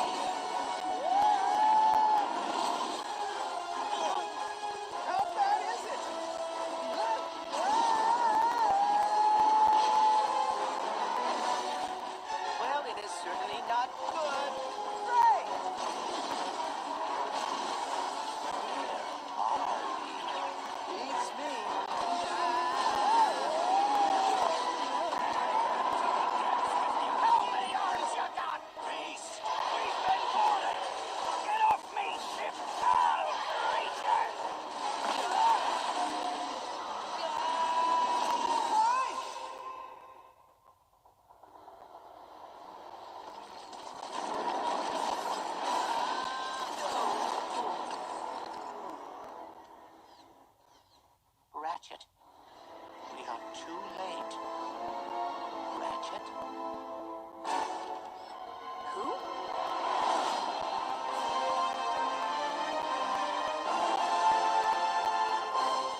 I'm Marcus Smith, Creative Director at Insomniac Games. The entire studio is so excited to be able to share with you a first ever look at Ratchet & Clank Rift Apart, a brand new, full-length, interdimensional adventure built from the ground up for the PlayStation 5. We're doing things we've never been able to do before, like use dimensional rifts to be able to leap from planet to planet nearly instantly, or put ray trace reflections on Clank. All of our alien worlds are filled with density and life previously unseen. Plus, Ratchet's all-new arsenal is more exciting than ever thanks to the DualSense controller's enhanced feedback. Ratchet and Clank are near and dear to our hearts at Insomniac, and we can't wait to share more with you in the future. But for now, here's another look.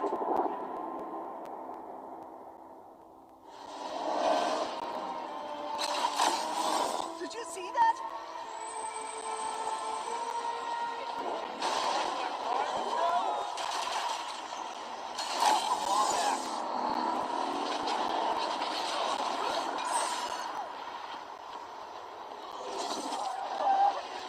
Look, it's Ratchet and Clank. Sand shots from above.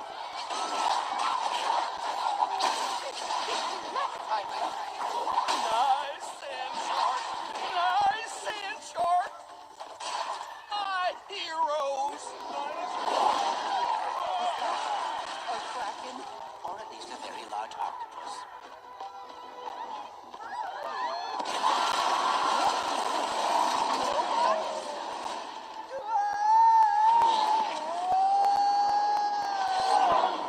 I will never get used to that.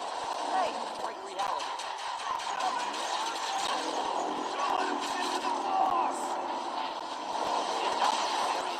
Resurface and propose easy. Just a try and take over the universe again. Yeah! I kind of wish he was doing a worse job. That's what I'm afraid of.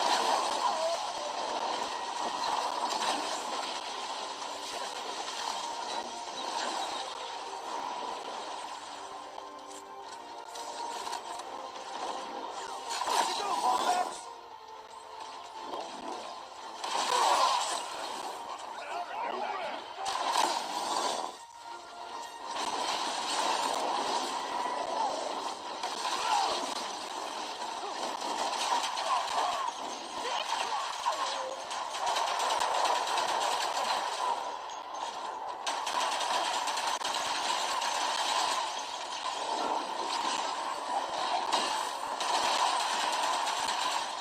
That's all of them.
Making games used to be about these constant trade-offs between the artistic vision and technical limitations.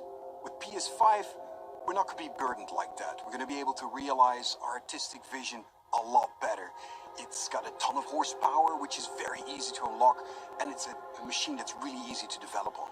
The PS5 will present a paradigm shift as to what players will come to expect from gaming. Will let us tell stories, make worlds, create gameplay that I think will truly captivate the player and really surprise quite a few people. Please take a look at this new franchise for Worldwide Studios, coming exclusively for PlayStation 5.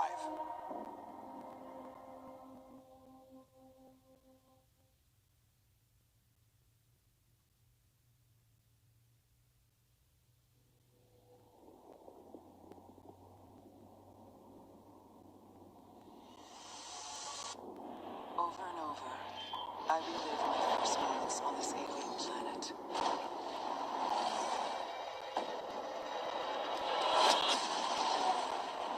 The crash. The attack. My death. The crash. The attack. My death. Trapped in this endless cycle. Even death is no escape.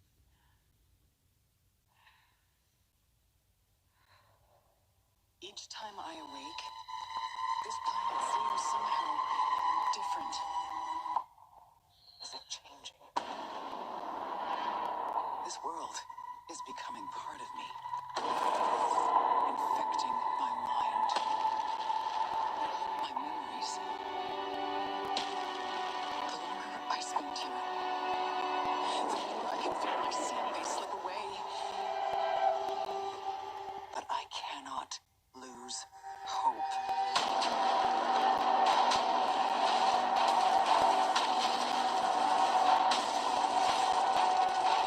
My only choice is to keep fighting. To keep looking for answers. My only hope is to break the cycle. Before the cycle breaks me.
My name is Josh Greer, and this is my brother Mike.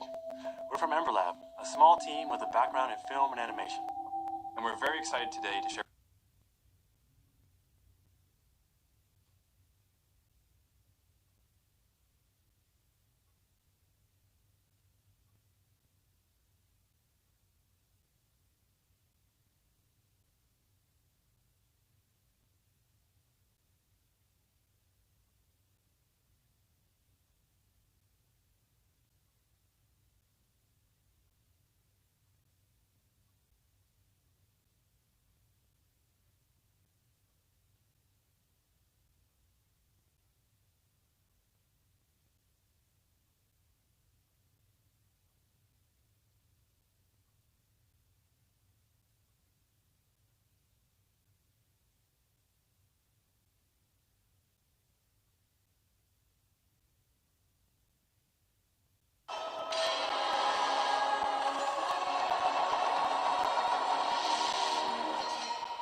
You cannot hide your weakness from me.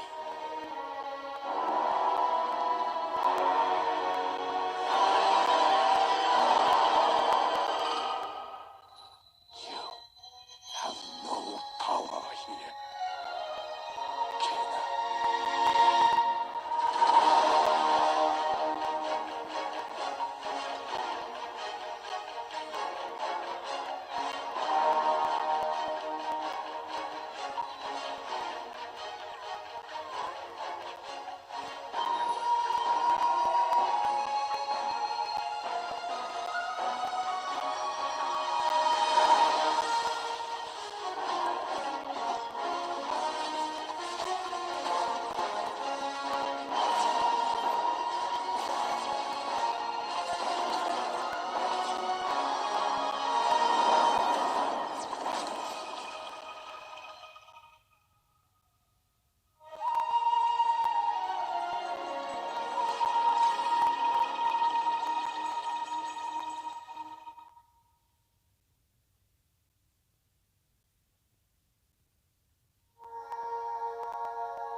You ever feel like you're just waiting for a sign?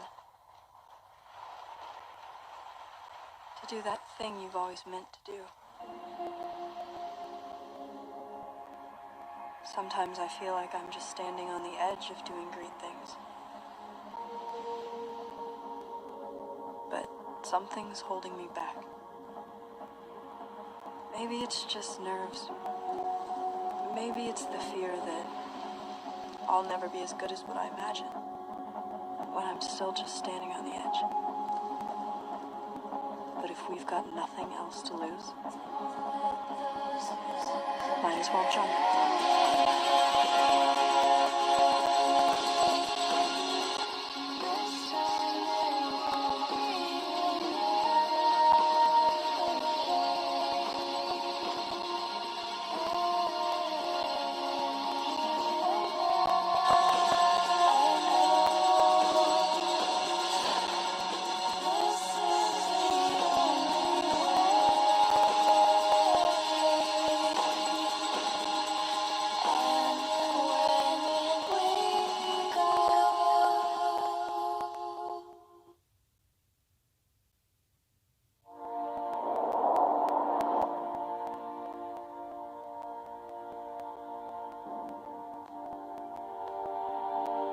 Hi, I'm Lorne Lanning, and I'm here to share with you a game that I've been dying to make. It's an emotionally engaging story where rescuing is rewarding, failure is devastatingly hilarious, and the memories should last you a lifetime. Take a look.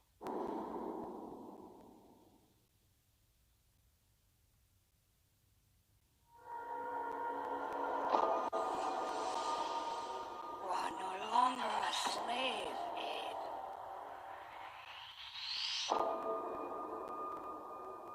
They believed, trusted, followed, and it led them here. You may have escaped the murderous blades, For the fate of your entire people is up to you.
PlayStation 5によって我々の考える東京のビジュアルを実現できました。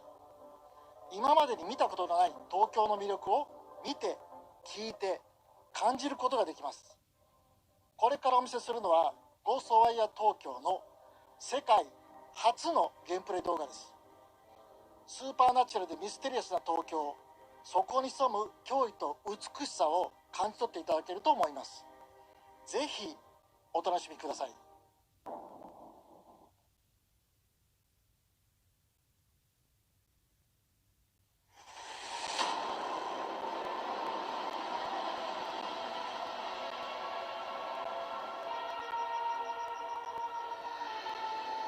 You see things others can't.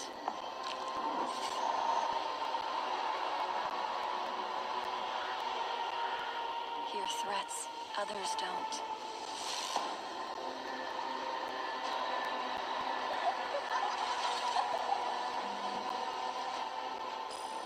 Fight when others won't.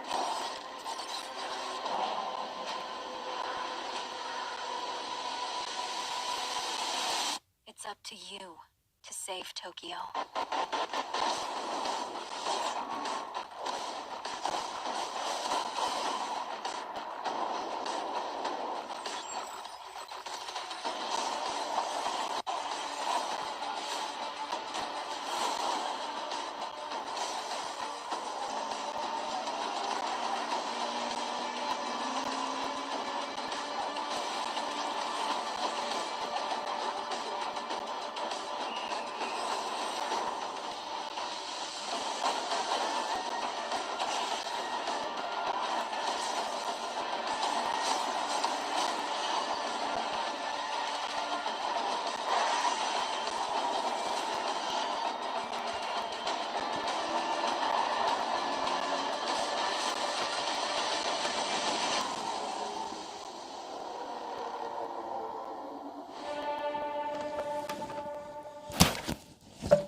it was always going to end like this.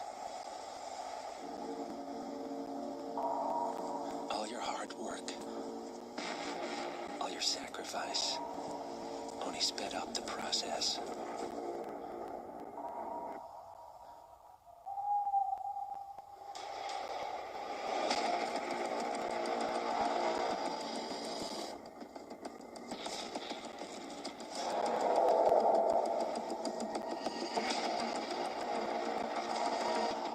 And now, you find yourself alone.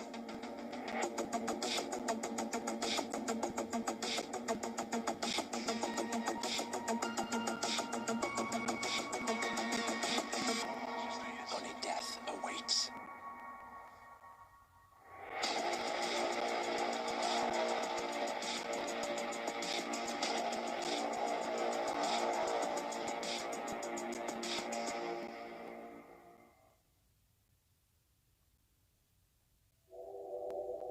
Hakanabra here from IGN Interactive. In Hitman 3, Agent 47 is back for his most intimate and professional contract in his entire career. This is also the dramatic conclusion for the World of Assassination trilogy. I'm so proud to be here to present a little glimpse of the gameplay where Agent 47 is on top of the world in Dubai. Enjoy.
What's up, everyone?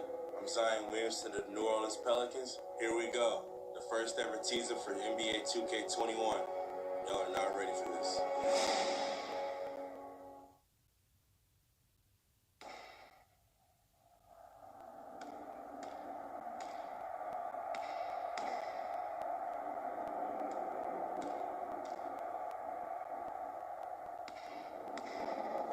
I ain't trying to break you down, for real. You might as well give up now.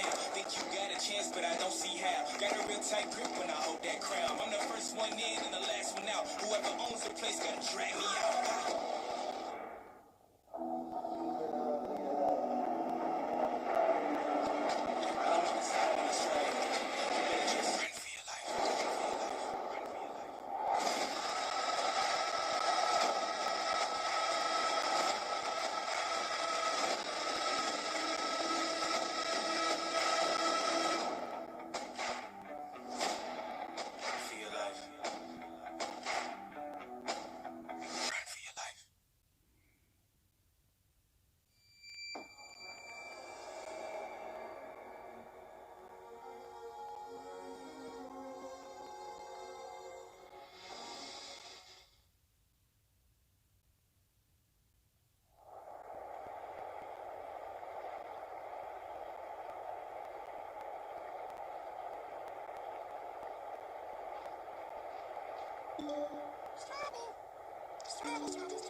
Amazing, aren't they? Half bug, half snack. A very recently discovered species, entirely unique to this island. Oh, this one's lively. Beautiful seed patterns. Oh, and it's tasty too. Welcome to the island of bug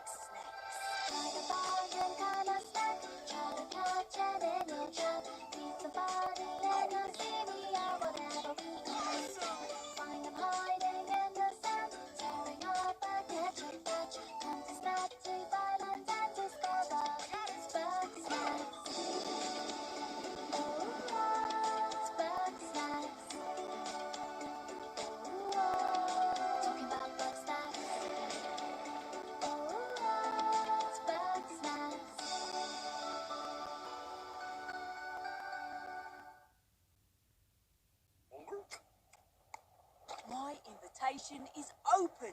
Come join me on the island of bug snacks. Liz! I was trying to carry a lamp with my weenie hands, but I dropped it, and now the town's on fire. Oh, again?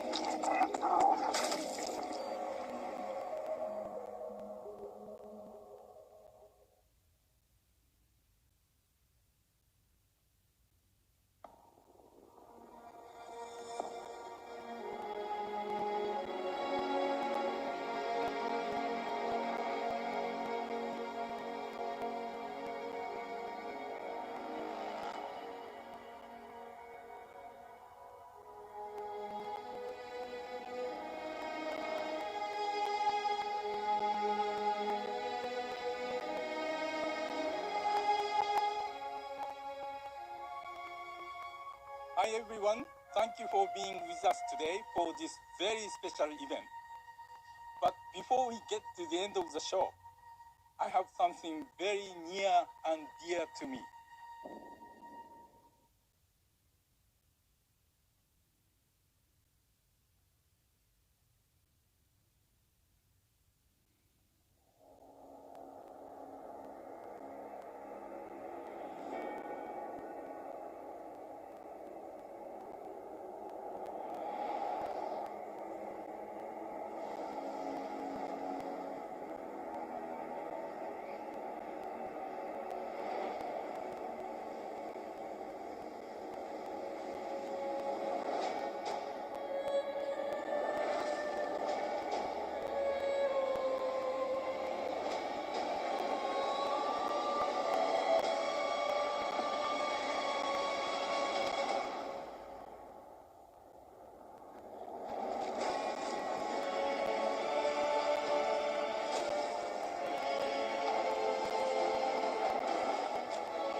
Deathloop is a next-gen first-person shooter about rival assassins locked in a time loop. This is our unique vision, what Arcane is all about. Freeform immersive gameplay, a surreal player-driven story smashed together. Want to see some stylish action? Check this out.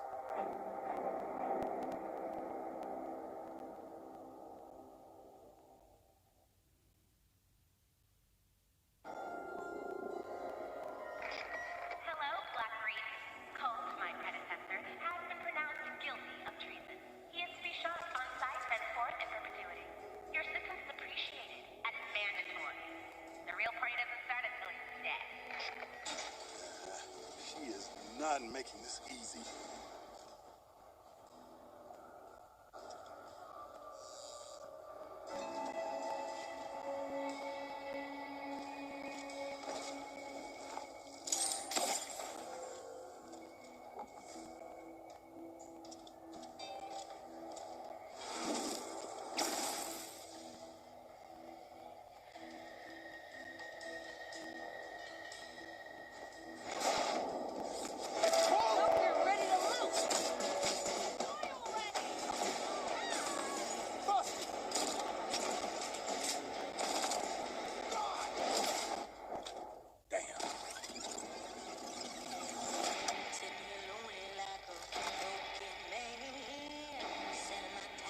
Good morning, Black Reef.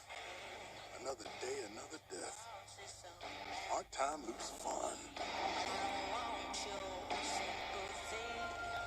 For everyone else on this island, this place is paradise. A never-ending party where hunting me is the main attraction.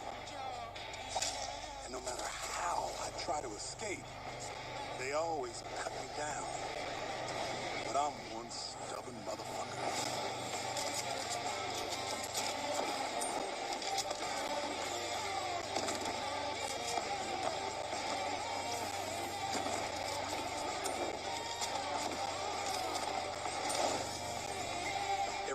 I'm learning a little more, piecing together the puzzle. There's 8 targets, and they all gotta die before midnight. There's just one little snag. You thought it was going to be easy? Juliana Blake, Black Reef's protector, and a real pain in my ass. She may kill me 1,000,000 times, but eventually, inevitably, I will break this fucking loop.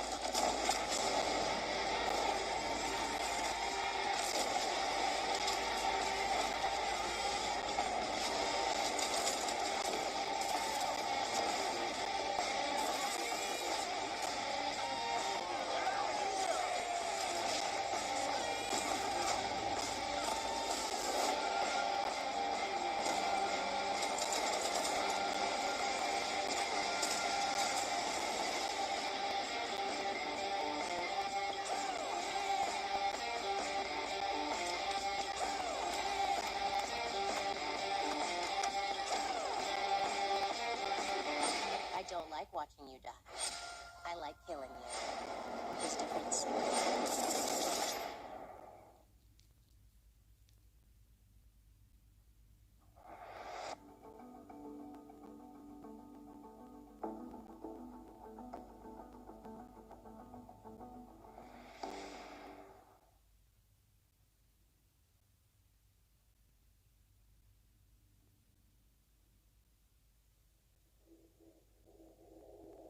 Long ago, a young girl went with her mother to pick berries for her father, who was hard at work.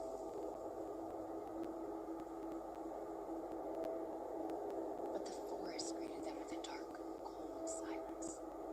Bushes empty. Yet determined to find the berries, the rascal broke free of Mother's grasp and vanished into the trees. Mother's worried cries faded fast as the girl ran on, over vine, under branch, and into the forest deep. What is it with that creepy story? It's just a local tale. You're really into that stuff. Quit being so paranoid.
freedom.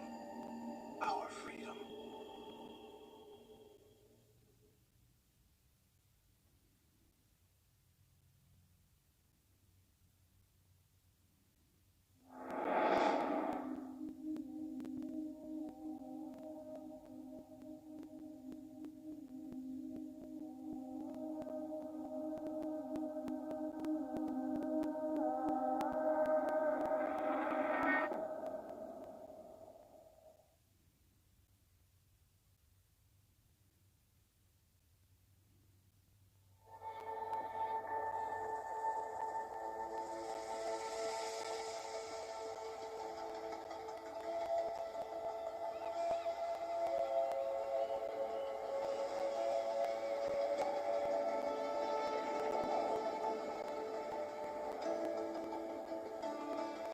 The old ones perished 1,000 years ago. Their great cities turned to graves. In their place came new life.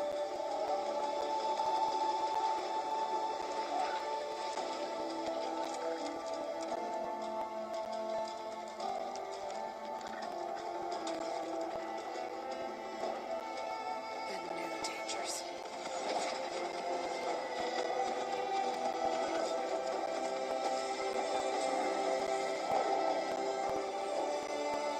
I must find a way to stop it. Or it will get worse and worse.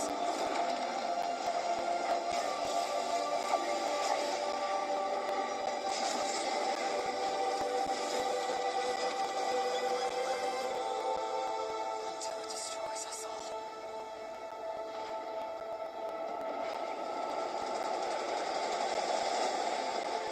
There's nothing I wouldn't do to save this world.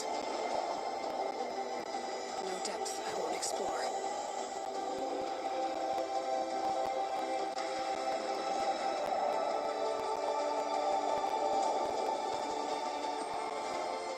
No secret I won't unlock.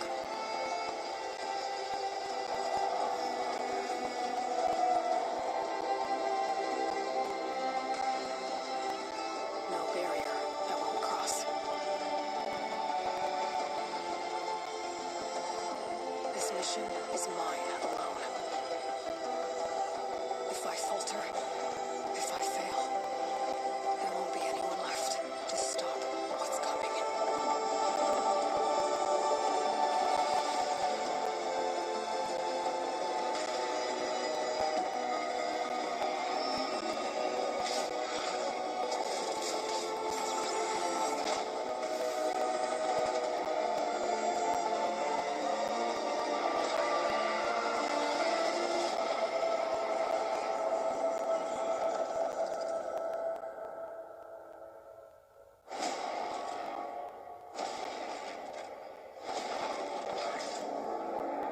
But whatever comes,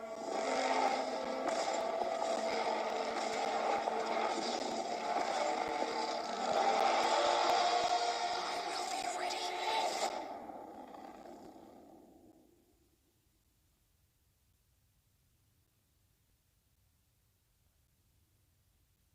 On behalf of the entire team at Guerrilla, we're happy to share the first look at Horizon Forbidden West. We're continuing Ellie's story as she moves west to a far future America. To brave a beautiful but dangerous frontier masked with mysterious new threats. Get ready to explore distant lands ravaged by massive storms. And take on new, powerful machines as you return to the majestic world of Horizon. Stay tuned for much more. We can't wait for you to get your hands on it.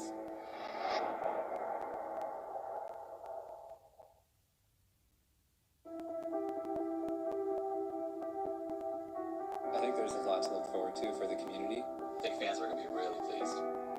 As a game designer and storyteller, this is incredibly exciting. We're talking a whole new generation of ideas and experiences that we can create for the player. No matter where they are, no matter who they are. New experiences like we've never had before. More iconic, interesting characters, more atmospheric, immersive worlds for players to explore. We want to wow players. Expect the unexpected. And I, for one, can't wait. Can't wait. We can't wait to share them with you. It's so exciting. Incredibly exciting. It's really about We're players have fun. As a developer, it's an amazing feeling to have. welcome to PlayStation 5.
We hope you've enjoyed the first glimpse of our future today. You've seen our most striking console design yet, and you've seen games that can only be enjoyed with the full range of PlayStation 5's features and power.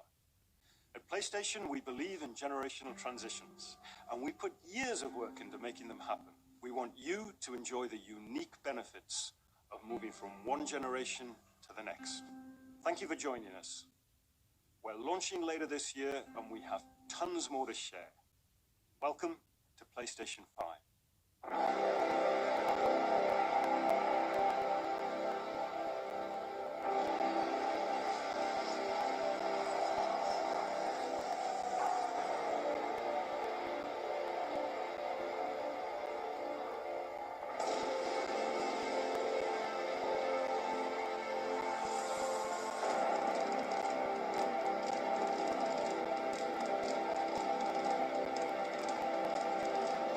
But whatever comes,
yourself.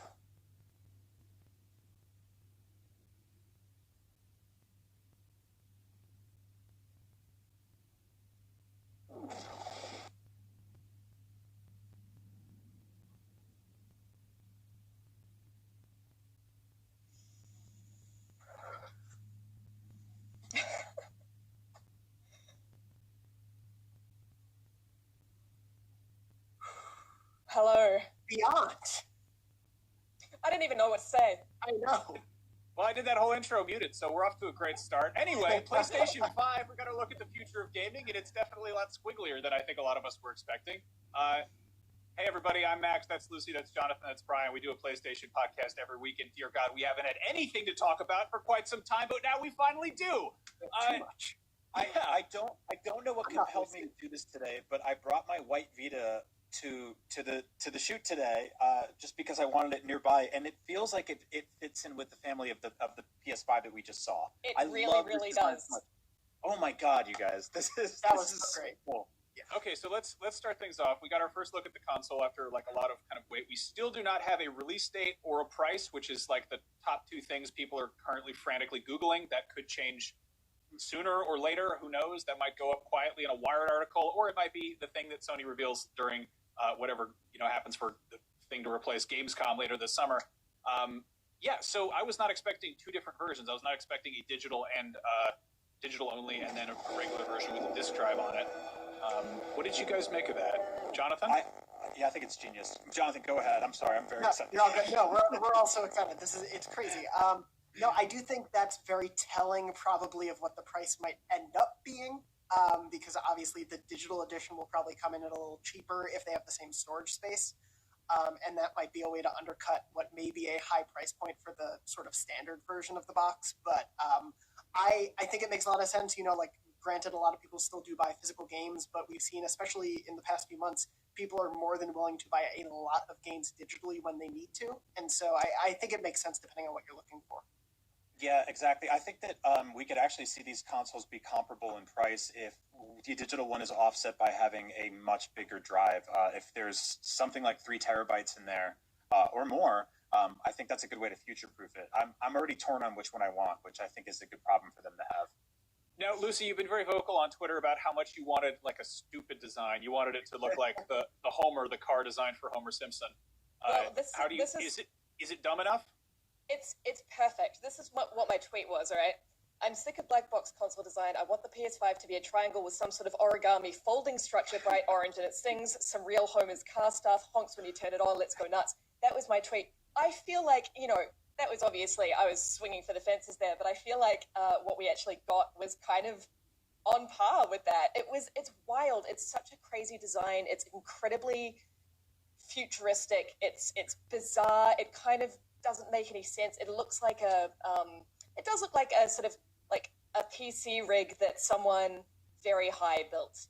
And I really love that. Yeah, it's funny that the Xbox Series X has the standard PC console tower, and this one's like, oh, I spent $30,000 extra bucks on lights and doohickeys to make it go crazy.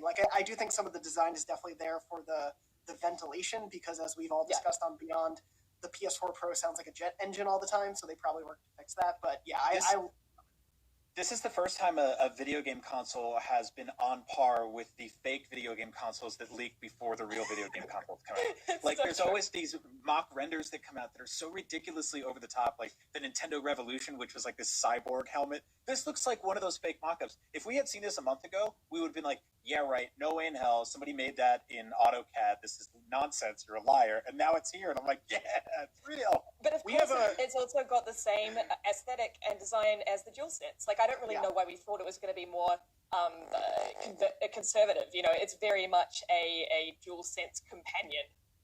Yeah, I'm into that. It was really weird seeing this whole family of hardware lined up. Like, we got to look at the new headphones. There's going to be a dedicated charging cradle thing, which I guess interested in, but also sort of skeptical of, because we were told that the DualSense is going to have a better battery life. I don't know how it would have a worse battery life than the DualShock 4, but that seems like an odd peripheral to sort of cart out at launch. The media remote is kind of a bold one. That's always been sort of an after-the-fact type of thing. I feel like to sort of put that out front and center is pretty much acknowledging that, yeah, a lot of people use this as their dedicated, media device. We got I was expecting a little bit more details on sort of the hardware aside from what it looks like. Sony told us to wear headphones for the event to give us the best experience possible. I feel like there's a lot we still don't know. Like, they hyped up the haptic feedback stuff the DualSense does, and there's obviously going to be 3D audio things, but I almost feel like that's stuff that we can't fully properly comprehend. So I think in lieu of that, they were like, here's a crap load of games. Yeah. So let's shift gears and talk about that. We had a few real bangers out of that. Let's talk about Horizon Forbidden West. We've been joking for ages about what are they going to call it. I think Forbidden West is a damn good name. Lucy, you're a huge Horizon fan. Yeah, I mean, I do feel like the name is very much like, hey, let's put our hand in this bowl of words and then throw it at the wall and see what sticks. And Forbidden West is as good as any, right? I think it looks amazing. I'm so excited. Again, I've always said I wasn't super keen on Horizon 2 coming out like at launch. But like what we've seen already is so damn impressive. I wouldn't be sad if it did. I think one of the coolest things we saw is the more kind of organic machine design. I love that kind of hulking, almost like Shadow of the Colossus vibe that one machine had. Obviously, they're expanding to underwater environments, and again, like very Jaws-like and terrifying. I felt very claustrophobic being in that scene with Aloy. And I'm very pleased that Aloy is back as well. Like, we discussed a lot in the show about whether she was going to return, but I think, Sony really has established her as one of PlayStation's biggest and strongest mascots, and I'm stoked to see her come back. Yeah, I'm very curious to check out the setting and see what they do with the new hardware. That shot at the end had a little Golden Gate Bridge peeking up there in the Transamerica building, so I think we're going to see a totally ruined San Francisco, ruined in a much more imaginative way than it actually is. Now, shifting gears to the other coast, we also got a look at Spider-Man Miles Morales, which was how they kicked off the show, and all of us, collectively lost our S word over that. Jonathan, you were predicting some cool stuff from Insomniac. What did you make of this? Yeah, I mean, we cursed quite a bit in our off live feed when that happened, because first off, just like what an intro that is for this showcase. That was such a smart, kind of unexpected thing, because I think a lot of us were sort of expecting Spider-Man 2 to come a little bit later. And I think there's a little bit of debate. I saw some conversation online of whether this will be proper Spider-Man 2, or if this is maybe something in between proper numbered sequels. It seems to be likely we're staying within Manhattan, obviously, but the focus will be on Miles, who everyone loved the bits and pieces of storytelling and character building we got from him in the first game, but this is clearly going to put him as the playable character. It's set during Christmas time, so that means they can probably keep people off the streets because it's cold in New York City, and you got to stay inside because of the snow. But I like this first look looks gorgeous. Spider-Man is obviously one of the biggest PS4 exclusives, and to have this at holiday this year, like this is coming in the, if not on launch day, within that launch window for PS5, is probably going to be the biggest way they're going to sell this. Like, whatever the price is, you want to play the next Spider-Man game. This was such a smart move to have. I'm pretty excited about this. I think I get the sense that it's going to be sort of like a Uncharted Lost Legacy or Infamous First Light type of thing, where it's not, it's kind of a half measure, but not in a bad way. And it's going to be cool to see kind of that like side-by-side comparison of like, we all know what that version of New York looks like on PS4, and to jump into that on PS5 should be pretty cool. I imagine the snow will look very nice. Anyway, Brian, Resident Evil, you got real worked up on that one. Oh my god, guys! Resident Evil 8. First of all, this is I think this might be my favorite reveal of the day, if not the year. Huge Resident Evil fan, as many of you are watching the show today, and even on the cast right here. Resident Evil 8 was a really, really wonderful surprise, despite having heard a lot of the rumors. Actually seeing it come together in reality made me super happy. It looks like it's going back to a sort of like Resident Evil 4 style village, mixed with the castle, mixed with like some cult elements, and then most importantly, werewolves, which is brand new for the franchise, unless it was in like some weird PS1 online only game that I missed. Who knows? And this game is sort of spiritual successor to Resident Evil 7, but also feels a lot more evocative to some of my favorite stuff from some of the more ancient Resident Evil games, like 4 specifically. Seeing that sort of like kind of rugged rural back area of the castle and the village and stuff like that coming together, Plus, there's a little bit of Mansion in there too, so it feels like it's ticking all the right boxes for like hardcore, old school Resident Evil fans, and then obviously carrying a lot of the stuff that Resident Evil 7 brought to the table, which I think made me really, really happy. I just want to know if this is going to have VR support. Like, where's PSVR 2? Obviously a lot of questions. I feel like you could make a white PSVR pretty easily, make it line up with everything in there. But yeah, cannot wait for this one. Brian, I'm very excited for this as well. You touched on it, that it looks kind of old school. It straddles the line between old school and what, Resident Evil 7 brought to the table. But, it looks really eccentric. It's got that eccentric vibe to it, which I love from the old games. Like the characters already look completely off the wall. And I'm just so excited for that to return. Yeah, I think that people don't give the Resident Evil franchise enough credit for like balancing campiness and horror at the same time. That's one of my favorite things about Resident Evil 4 is that it is sort of campy. It is very action movie, and a lot of the dialogue is funny and stilted. And even with this, like we saw with Chris showing up, and like that whole interaction was just like almost hilarious. But it just works. It just works. They just constantly find that balance. I cannot wait to explore this game. I'm very excited about this. I love that we did have like rumors and leaks about how it's going to have werewolves and witches, and people are like, "That sounds ludicrous. That sounds like Halloween decorations." And they're clearly leading into this kind of Grimm's fairy tale, almost a Bloodborne kind of gothic horror approach. We have a lot more to talk about, but we have to take a very quick break. If you just tuned in, we have a donation going. We are gathering donations for World Health Organization's COVID-19 Response Fund, as well as the Bail Project. If you want to look at that, we've got links in the description, as well as you can go to donate.ign.com, kick in a few bucks. We have lots more Summer of Gaming and PlayStation. I almost said 5 breakdown right after this. We're gonna take a quick break. We'll be right back.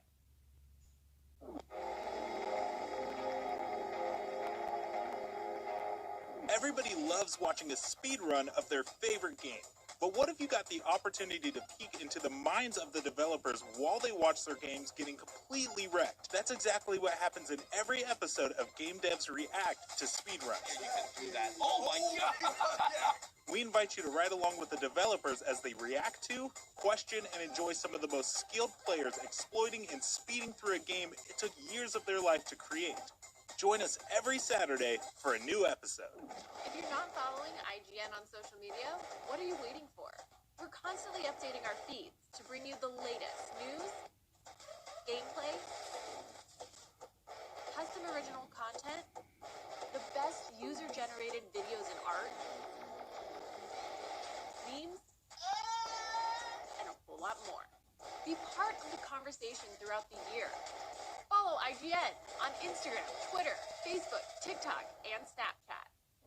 The next generation of video gaming is on the horizon, and IGN is here to bring you the latest PlayStation 5 and Xbox Series X news and analysis in our new weekly show, Next Gen Console Watch 2020.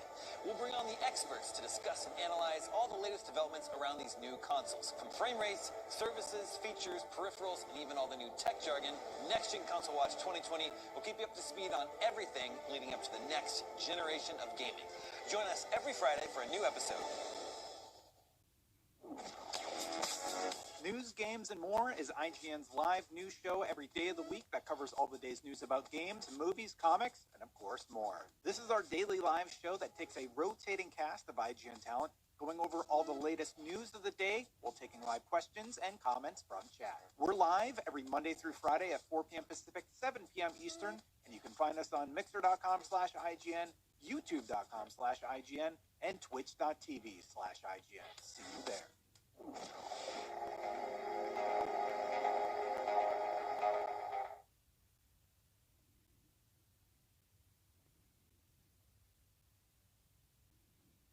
Packing all of the things that happened in the big old Sony PlayStation 5 event, and it's always one of the more difficult things to form coherent sentences when you're all jazzed up and excited about cool new shiny things. There were a lot of games on that presentation. We saw a whole lot of them. One of the first ones, we got a chance to talk about Spider-Man Miles Morales a second ago. Insomniac apparently has been very busy. Jonathan, you're a big Ratchet and Clank fan. Tell us about this new one. I'm so excited about this one. First of all, I want to give a huge shout out to Altano for his misreading of the subtitle of this game. Which, Brian, if you'd like to go ahead. Yeah, well, I mean, it's called Ratchet and Clank Rips Apart, and I thought it said Rip Apart, and that's not probably not unintentional because this franchise as a series of sort of innuendo-based titles, like Up Your Arsenal and Going Commando. Yeah, they like to do that. So I feel like this was a really great showing for a new Ratchet.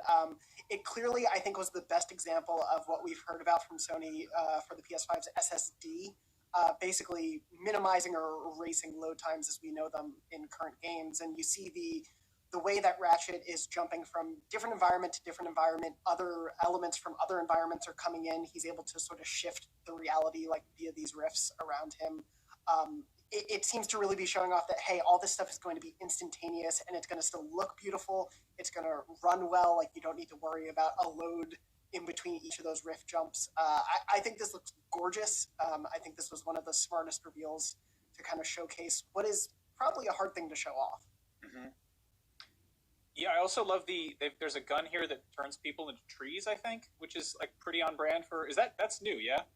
That's a new weapon as far as I know. It may have been in one of there's been a lot of Ratchet games, so I may not know exactly every weapon, but they always have wacky arsenals, and so I wouldn't be surprised. They said this is going to kind of take advantage of the DualSense. Again, we didn't really get a sense of that, for lack of a better term, but I'm excited to see how each of these weapons plays into the different adaptive triggers and the haptic feedback that the DualSense will have. I could definitely see Insomniac getting silly with something that would be otherwise very gimmicky, but really just having fun with it.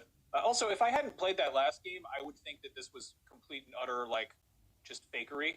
Like, this looks so good, but, like, that last game also looked insanely good, so they know what they're doing over there. Now, on sort of the other end of the visual fidelity spectrum, one of the more weird, like, little indie games was Little Devil Inside. Brian, tell us about this. Sure thing. Little Devil Inside is, I think, one of my favorite games we saw of the show so far today. It starts off basically looking, I thought this would be sort of like a 2D puzzle platformer, and what it turns into is what looks like something like an open world survival game with this very almost like 1960s claymation looking protagonist who is trying to make his way through the world with a gun and a bunch of weapons and taking on hordes of nightmarish creatures and monsters and going through incredible, really cool stylized environments and big nasty beasts. And this is my type of game. You know, these are the kind of games that I like to get lost in for 100 hours. I don't know if it had sort of Souls-like elements. It feels like it had some of that. We were sort of saying to each other during the show that it felt like sort of like a Souls-like for kids, but then there was actually a lot more darker thematic stuff in here, such as shooting the bear in the butt, which I'm a big fan of. It also seemed like it had a really good sense of humor. Like it continually cut back to like that old man kind of like hanging out. There's a restaurant or a store called Schmeat, which I guess is a butcher shop.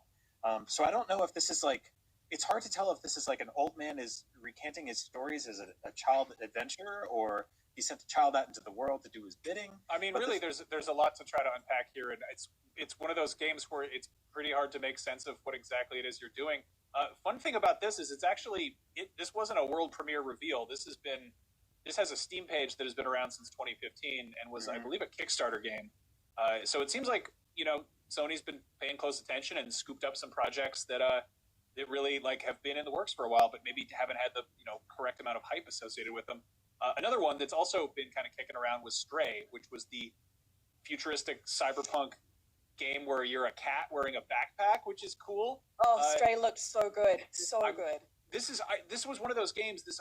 If you go and follow HK Devblog on Twitter, Stray has been floating around for quite some time. It was one of those things where they're like, hey, here's a work in progress. It doesn't have a title. We don't have a release date. We don't know what it is. But it was these like cool little gifs of like a cat walking around in a world full of robots. And I was like, I would love to play this game. I wonder if it'll ever happen. Lo and behold, it's apparently happening.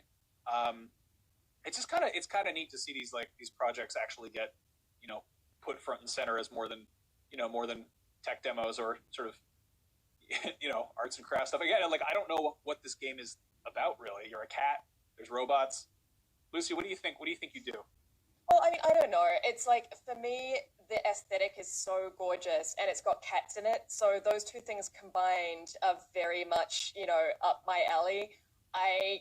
That's all I need to know right now. I really hope you do play as the cat. It's been like, what was the last game you played as a cat in? It was that ghost detective game. It was a ghost detective game. You know the one. Yeah. Oh, I've completely I've got. But anyway, like, I love the idea of actually playing as one of these little creatures in a world that is like full of like little avenues, little like hidey holes and labyrinthian environments and stuff. And I adore the look of this game. I'm like pretty down on any game where you don't play as like a conventional humanoid thing, because I'm a humanoid every day. Like, I wake up and I'm like, oh, look at I have the 2 legs and the 2 arms, how ambular or whatever. But like, give me a video game where you're playing as like a quadruped or some sort of nonsense animal.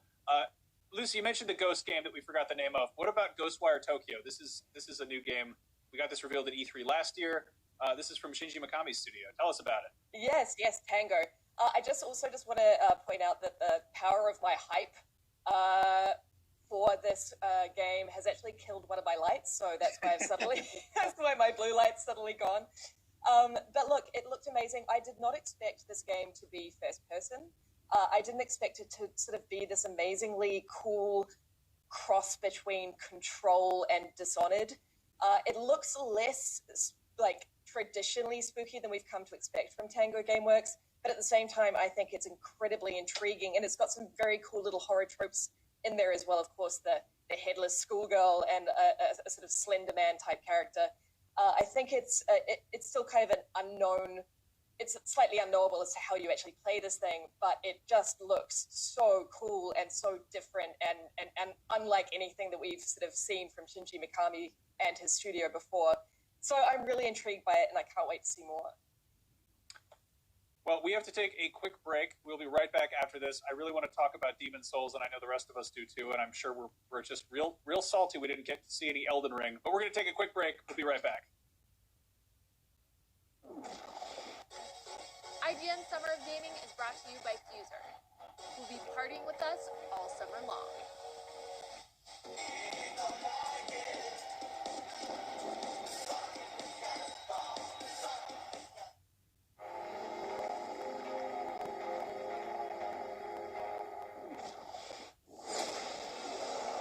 We're happy to present IGN's Summer of Gaming, featuring the latest and greatest in game reveals, news, trailers, next-gen coverage, and more. Our month-long event features our first-ever series of IGN Expos, where you'll get first looks at world premiere game trailers, exclusive game demos, and interviews you won't find anywhere else. IGN's Summer of Gaming, only on IGN and IGN One on Samsung TV+.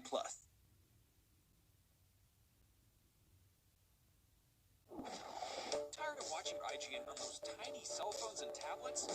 Well, IGN is moving to your living rooms.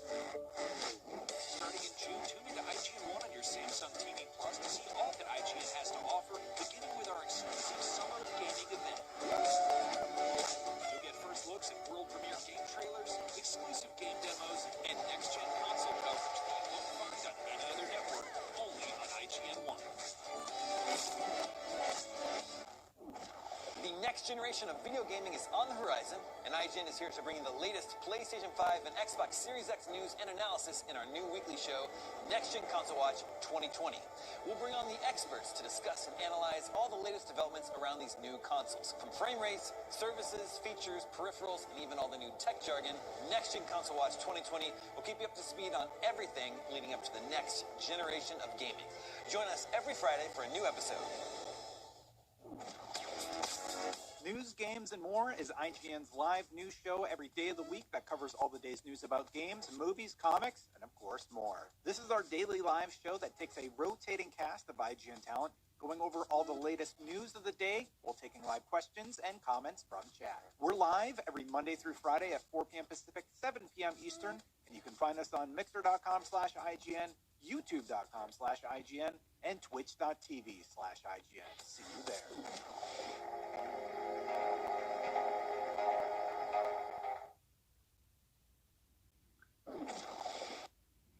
And welcome back. Here we are. We are discussing everything coming out of the PlayStation 5 thing. And as I said, sometimes you forget what you're supposed to say at these times. And our good friend Jonathan Dornbush had to go and get ready for the next show, which is coming up after this, which is IGN's Next Gen Console Watch, in which he will have to defend the incredibly stupid-looking PlayStation 5 that we love so dearly against the very normal-looking Xbox Series X. They're going to have a nice, reasonable, balanced conversation about that.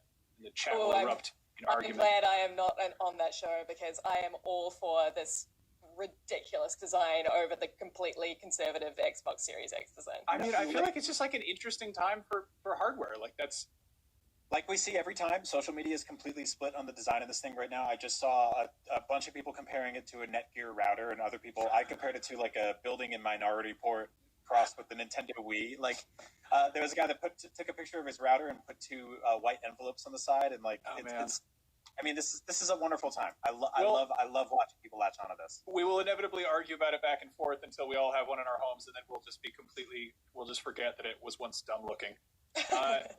Anyway, let's talk about Demon's Souls. This was one of the things we've heard rumors for quite some time. Bluepoint, who did the Shadow of the Colossus remastered, has been apparently working very hard on a gigantic, massive, huge project, and this was one of the many, many titles we were speculating it might be. Lucy, you are a huge Demon's Souls fan. What should we know about this? Well, I mean, for starters, this was rumored for a long time, so I'm very, very happy it came to fruition. Demon's Souls was kind of like, it was like the little fish before it became man. You know what I mean? Like before Soulsborne became the thing that it is. It started with Demon's Souls, and as such, a lot of people actually never played it.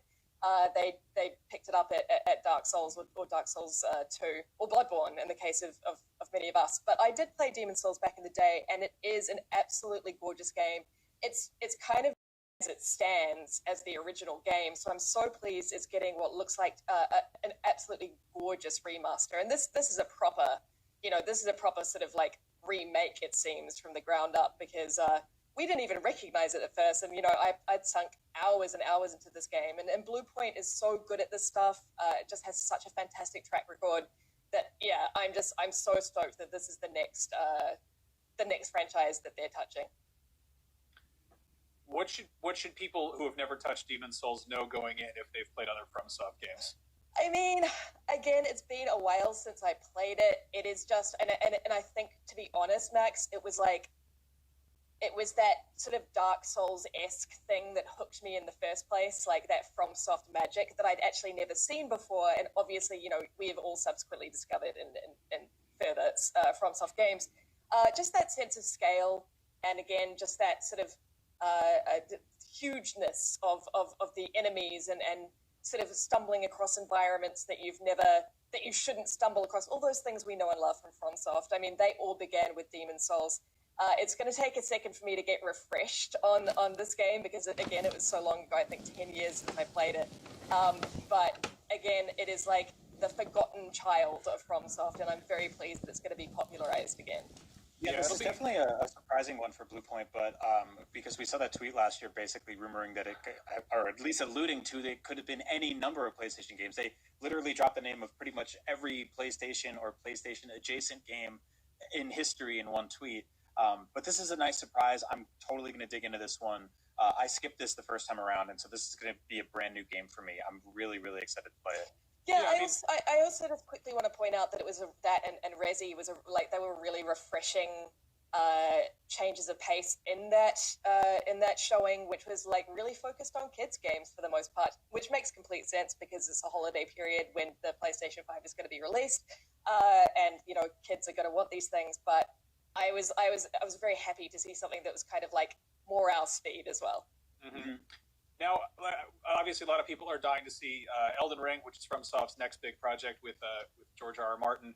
That was first revealed on the Xbox stage, which is also, I think, where Sekiro got revealed. So it wouldn't surprise me whenever Microsoft decides to do another Direct for the Series X if we got a better look at Elden Ring then. It's looking like they're going to talk about stuff on their side in July. I think that obviously the next gen and the lead up to it has been this giant game of chicken. We still don't have a price or release date for any of these consoles, and I think people are each side is sort of waiting. And it seemed like they had something planned because they had initially said they wanted to drop information every month, and then PlayStation came out and said, "Hey, we're doing this big thing today," which honestly is the most I've felt like it's E3 this year. Like that felt like. That honestly felt like sitting through an hour-long PlayStation press conference. It had all the great pacing. It didn't feel like a state of play, and I really liked how sort of monumentous it felt. It really felt classy and. It managed to be tight while still kind of having some pageantry to it. One thing that's interesting is that a lot of these games, obviously, I think last I checked, the PlayStation 5 is coming out holiday 2020 at some point. A lot of these games are slated for 2021.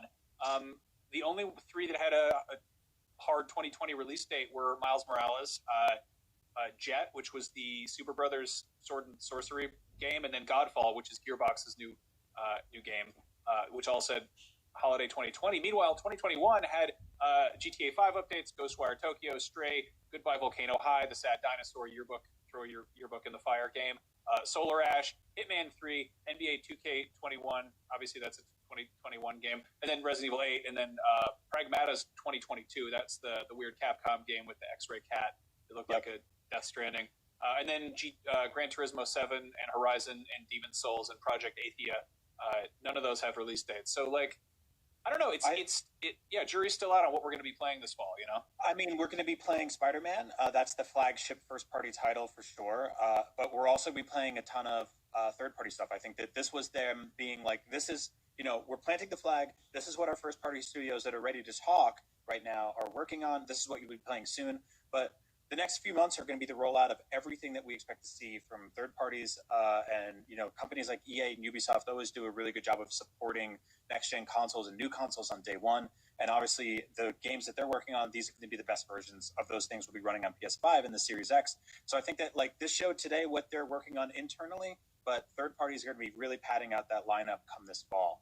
Yeah, I agree. I think we're going to see a lot of, like, we're going to be playing, Ubisoft games. We're going to be playing Watch Dogs Legion. That's the kind of thing we're going to be playing to begin with, much as we did when the PlayStation 4 and the Xbox One were released. But I do really love the addition of Spider-Man Miles Morales because we didn't really have anything like that with the last generation's launch. And I'm stoked that there's a sort of a very cool PlayStation exclusive in there that everyone is going to want to play. Yeah, I mean, even if it's a half measure between a proper Spider-Man 2, that was one of the best controlling, most fun video games probably of all time, and so I'll take more of it. Yeah, I'm really excited to see what the third-party stuff is, because obviously with with multi-platform releases, it's always this weird sort of back and forth where we'll see games that are huge on PlayStation get revealed on an Xbox stage and vice versa. So I want to see what happens next. In the meantime, we have to sort of wrap things up here. If you want more of us rambling about PlayStation, we do that literally every week.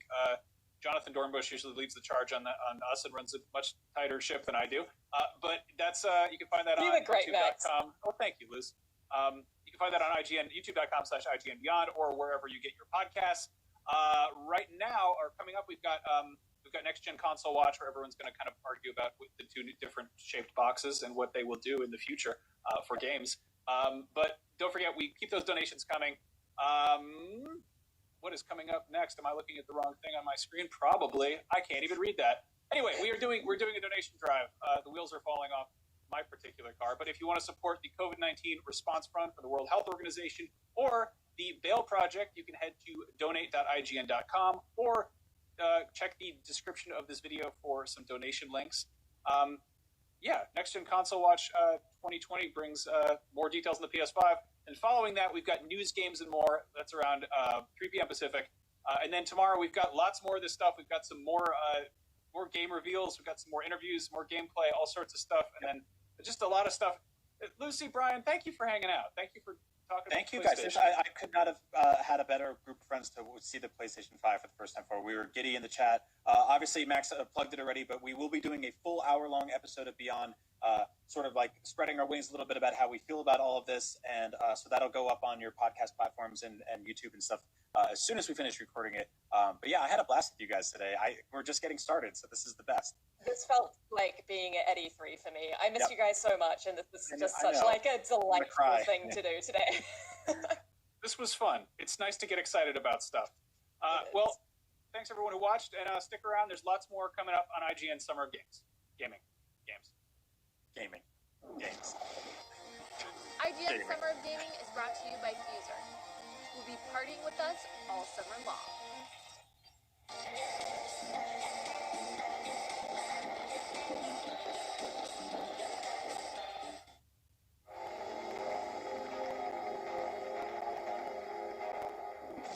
Tired of watching IGN on those tiny cell phones and tablets? tablets? Well, IGN is moving to your living rooms. Starting in June, tune into IGN One on your Samsung TV Plus to see all that IGN has to offer, beginning with our exclusives. Get first looks at world premiere game trailers, exclusive game demos, and next-gen console coverage that you won't find on any other network, only on IGN One. The next generation of video gaming is on the horizon, and IGN is here to bring you the latest PlayStation 5 and Xbox Series X news and analysis in our new weekly show, Next Gen Console Watch 2020. We'll bring on the experts to discuss and analyze all the latest developments around these new consoles. From frame rates, services, features, peripherals, and even all the new tech jargon, Next Gen Console Watch 2020 will keep you up to speed on everything leading up to the next generation of gaming. Join us every Friday for a new episode. News, games, and more is IGN's live news show every day of the week that covers all the day's news about games, movies, comics, and of course more. This is our daily live show that takes a rotating cast of IGN talent, going over all the latest news of the day while taking live questions and comments from chat. We're live every Monday through Friday at 4 p.m. Pacific, 7 p.m. Eastern, and you can find us on Mixer.com/IGN, YouTube.com/IGN, and Twitch.tv/IGN. See you there. We're happy to present IGN's Summer of Gaming, featuring the latest and greatest in game reveals, news, trailers, next-gen coverage, and more. Our month-long event features our first-ever series of IGN Expos, where you'll get first looks at world premiere game trailers, exclusive game demos, and interviews you won't find anywhere else. IGN's Summer of Gaming, only on IGN and IGN One on Samsung TV Plus.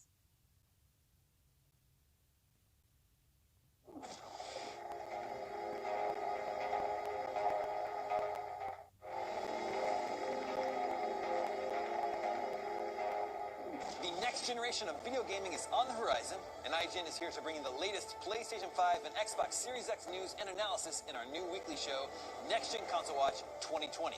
We'll bring on the experts to discuss and analyze all the latest developments around these new consoles. From frame rates, services, features, peripherals, and even all the new tech jargon, Next Gen Console Watch 2020 will keep you up to speed on everything leading up to the next generation of gaming. Join us every Friday for a new episode. Not only is IGN the world's biggest media brand for games and entertainment, but we also have a team of some of the world's biggest fans of your favorite franchises. From breaking news and exclusives, never-before-seen looks at movies and games, to reviews, let's plays, and live streams, IGN brings you all the coverage you need, no matter where you are. IGN, the #1 source for all games and entertainment fans worldwide. Everybody loves watching a speed run of their favorite game. But what if you got the opportunity to peek into the minds of the developers while they watch their games getting completely wrecked? That's exactly what happens in every episode of Game Devs React to Speedruns. You can do that. Oh my god! We invite you to ride along with the developers as they react to, question, and enjoy some of the most skilled players exploiting and speeding through a game it took years of their life to create. Join us every Saturday for a new episode. Hey there! If you have opinions on games, movies, TV, or other weird stuff on the internet, you can take part in our new show, Power Ranking, where you can vote on all your favorite things on the internet. Do it now! Do it! Just go! Vote! Go vote! News, games, and more is IGN's live news show every day of the week that covers all the day's news about games, movies, comics, and of course more. This is our daily live show that takes a rotating cast of IGN talent, going over all the latest news of the day while taking live questions and comments from chat. We're live every Monday through Friday at 4 p.m. Pacific, 7 p.m. Eastern. See you there.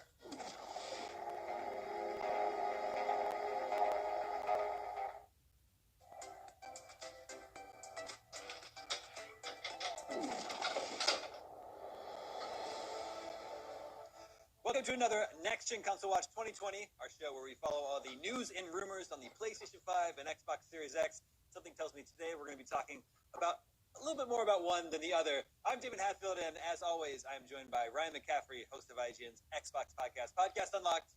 Hey, David. And Jonathan Dornbush, host of IGN's PlayStation podcast, Podcast Beyond. A hearty beyond to you, David. And gentlemen, so much to talk about today. We're just coming out of Sony's big PS5 reveal event. I thought it was a very strong showing. We're in a strange situation now where Sony bows out of E3 last year, has nothing to show around E3. was going to skip E3 again this year, but then with E3 canceled, they're back with an E3 level press conference, and Microsoft is nowhere to be found. I feel like they took a lot of the wind out of Microsoft's sails today. Jonathan, let's start with you. What were your impressions of the show? Did it do its job to get people excited for the PS5? And I asked that knowing full well people were already excited for PS5. I mean, I was excited for the PS5, but I think Sony needed to give us actual reasons to be excited, and I do really think this a little over an hour-long conference really did. It opened and closed with huge exclusives. It had a lot of really interesting mixes of independent games that are exclusive or console exclusive, some third-party stuff that is also console exclusive or multi-platform. It can't really show us all of the reasons why the PS5 is this leap from the PS4 when it comes to some of the SSD stuff, the haptic feedback, all of the bells and whistles we've heard about. But as a showing of great games you're going to be playing on the PS5, I think this was a stellar first show. And Ryan, what did you think? We've talked a lot about how quiet Sony has been talking about next gen. They've allowed Microsoft to sort of lead the conversation so far. How do you feel after viewing today's show? Yeah, I agree with Jonathan. I mean, they did a fantastic job, kind of put all their eggs in one basket with this PlayStation 5 event. So it was a high risk. Like if they flubbed this, then the PS5 would be the messaging, the enthusiasm for it would be hurting, but they did not. They did a tremendous job right from that opening sizzle. Sony is so good at those hype sizzles where they can just show you all these cool moments. And then just opening with Spider-Man Miles Morales, which was one of the games we've talked on this show. Jonathan had theorized we'd probably either see Spider-Man at launch or Horizon Zero Dawn 2, and we're getting Spider-Man, and that was just a heck of a way to kick things off. The show was just packed full of games and announcements. It was, an hour and 15 minutes long. Game after game after game. I started to wonder if we were even going to see the hardware, but of course, there at the very end, we finally did see the PlayStation 5 hardware itself, including the regular edition and a digital-only edition. So tell me about your responses to the hardware. What was your impression, Jonathan? So we've actually been talking, the podcast Beyond Crew has been talking a lot about how we hoped it looked a little weird because the DualSense was such a visual jump in doing that. It is a little goofy, yes, but I kind of like that it's taking a bit of a risk in the visual design. I think some of the design you can clearly see in the video is to give it a lot of ventilation, which, given the fact that my PS4 Pro sounds like a jet engine every time I turn it on, is something I am very happy with. It looks like a high-end PC tower that someone modded with custom faceplates and things like that. Is it silly? Yes, but I kind of like that it's silly in this weird, interesting way. Yeah, although as impressed as I was with Sony's overall showing today, I have to say I'm more of a fan of the little bit more reserved, sleek, classy Xbox Series X design. Ryan, what did you think? Yeah, I'm with you on that, Damon. I like minimalist design in like all of my stuff, whether it's a car, a console, what have you. But I still like it though. I'm with Jonathan. Like it looks like a skyscraper in Dubai. Like it's kind of this thing of excess, almost kind of like it sort of reminds me of a sort of a custom PC tower from the 90s or 2000s. But I do like it. I will say, as the Xbox guy on this program. I do actually think it's kind of reminiscent of the original Xbox 360 Inhale design, where it sort of sucks in at the middle, and that's not a bad thing. Like that was a nice, elegant console design for the time, and I think it'll serve the PlayStation 5 very well here. Yeah, and they also revealed a digital edition, which was surprising to me. I don't know about you guys. I wasn't necessarily expecting that from Sony. There are many rumors about a Lockhart secondary SKU for the Xbox Series X, but that hasn't even been officially confirmed yet. Now we know for sure PlayStation 5 will have a digital-only edition. Jonathan, was that a surprise to you? It was. Honestly, the way Sony's been talking about the PS5, I really did think at launch we were just going to get one model. This does, to me, kind of possibly indicate price than we may want out of the PS5 at launch, given the 2 editions, my assumption is taking out that the disk drive will save on costs if they have the same storage space. We'll see if that happens. They didn't announce any of those details, but game digital sales have been up continuously over the years, and especially in the last few months as we've all been acclimated to living from home and sheltering in place.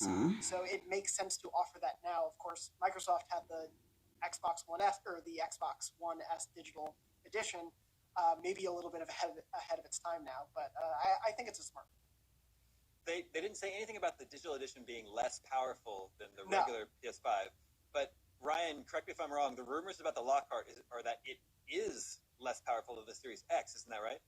Correct. So this would be a definitive difference in strategy where Microsoft trying to make the next generation more affordable by having a definitively less powerful, cheaper diskless, all digital edition. That'll still probably have the baseline next gen features like the super fast and NVMe SSD hard drive and maybe a couple of the other bells and whistles that Series X and next gen are doing. But yeah, the widespread rumors are that the Lockhart is physically less capable than the Series X. All right, let's start getting into the games. I think for me, the Ratchet and Clank game, I forget the full title of that game. Rift Apart. Rift Apart. I think that's maybe the most impressive next-gen demo that I've seen yet, showing you zip between different planets and different universes. In a second, you have to have those whole worlds just sort of waiting in the background of the game, ready to load in an instant. And at least from the demo we saw today, that appeared to be what was happening. So Jonathan, did you feel like that was actually a glimpse into what the PS5 could be bringing to the table? Yeah, this felt like the clearest, here is what the PS5 can do when it comes to the SSD. They've talked about erasing loading times and not having elevators or hallways that you go through to get from one area to the next. And this really felt like showing, hey, we're not just going through hallways, we're going through space to be able to go from one planet to the next. And so I think this was a really smart showing with a familiar franchise that PlayStation fans love that comes off of the really well-acclaimed 2016 reboot refresh of the series. So I think this is a really, really smart play for them. Yeah. Was this one impressive to you, Ryan? I am so right there with you guys. I actually thought this was the most technically impressive game we saw today. I mean, we saw great stuff. I mean, the little snippets of Spider-Man Miles Morales were great. There were plenty of beautiful games, but for the exact reasons you guys are talking about, this was the showcase. It feels like this Ratchet and Clank game was built specifically to show off, hey, this is what our new hard drive system can do. And I'll tell you, it's a much better. It looks like it's going to be a much better showcase by any metric than NAC was with the PS4. Like, a cute, cartoony, family-friendly thing that's there to kind of be a tech demo as well. This was really super impressive. And by the way, Insomniac Games already paying huge dividends as the most recent first-party acquisition for Sony between, of course, Spider-Man from a couple years ago, and now we've got Spider-Man 2 as the premier launch title. We'll talk about that, I know, and then Ratchet and Clank really showing off the capabilities of the console. So Insomniac, they were the big winner today for sure. And you mentioned Spider-Man Miles Morales. Jonathan, you reviewed Spider-Man for IGN. Tell us about your reaction to Miles Morales today. I was really excited to see that. I think Miles was kind of where a lot of us were expecting and hoping the franchise would continue, because the character and the world building we get with him in the first game is so great. And I think everyone was really left wanting, hey, let's get Miles into the spider suit and let's be Miles. And so for this to come right out of the gate and be a holiday launch day game for the PS5 is one of the smartest moves I think Sony could make. Like, the Spider-Man on PS4 is one of the best-selling PS4 exclusives. It's the best-selling superhero game of all time. Like, this is going to sell PS5s. All right, hold that thought. We have to take a quick break, but then we'll be right back with more Next Gen Console Watch, a part of IGN's Summer of Gaming.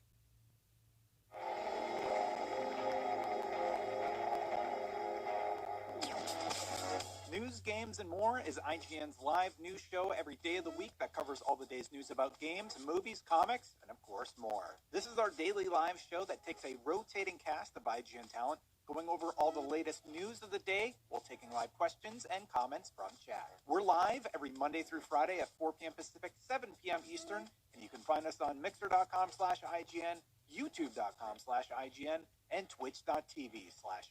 See you there. The next generation of video gaming is on the horizon, and IGN is here to bring you the latest PlayStation 5 and Xbox Series X news and analysis in our new weekly show, Next Gen Console Watch 2020. We'll bring on the experts to discuss and analyze all the latest developments around these new consoles. From frame rates, services, features, peripherals, and even all the new tech jargon, Next Gen Console Watch 2020 will keep you up to speed on everything leading up to the next generation of gaming. Join us every Friday for a new episode. Not only is IGN the world's biggest media brand for games and entertainment, but we also have a team of some of the world's biggest fans of your favorite franchises. From breaking news and exclusives, never-before-seen looks at movies and games, to reviews, let's plays, and live streams, IGN brings you all the coverage you need, no matter where you are. Whether you're on IGN.com, the IGN app, YouTube, Facebook, or Snapchat, we've always got you covered. IGN, the #1 source for all games and entertainment fans worldwide. If you're not following IGN on social media, what are you waiting for? We're constantly updating our feeds to bring you the latest news, gameplay, custom original content, the best user-generated videos and art, memes, and a whole lot more.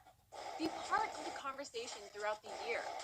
Follow IGN on Instagram, Twitter, Facebook, TikTok, and Snapchat.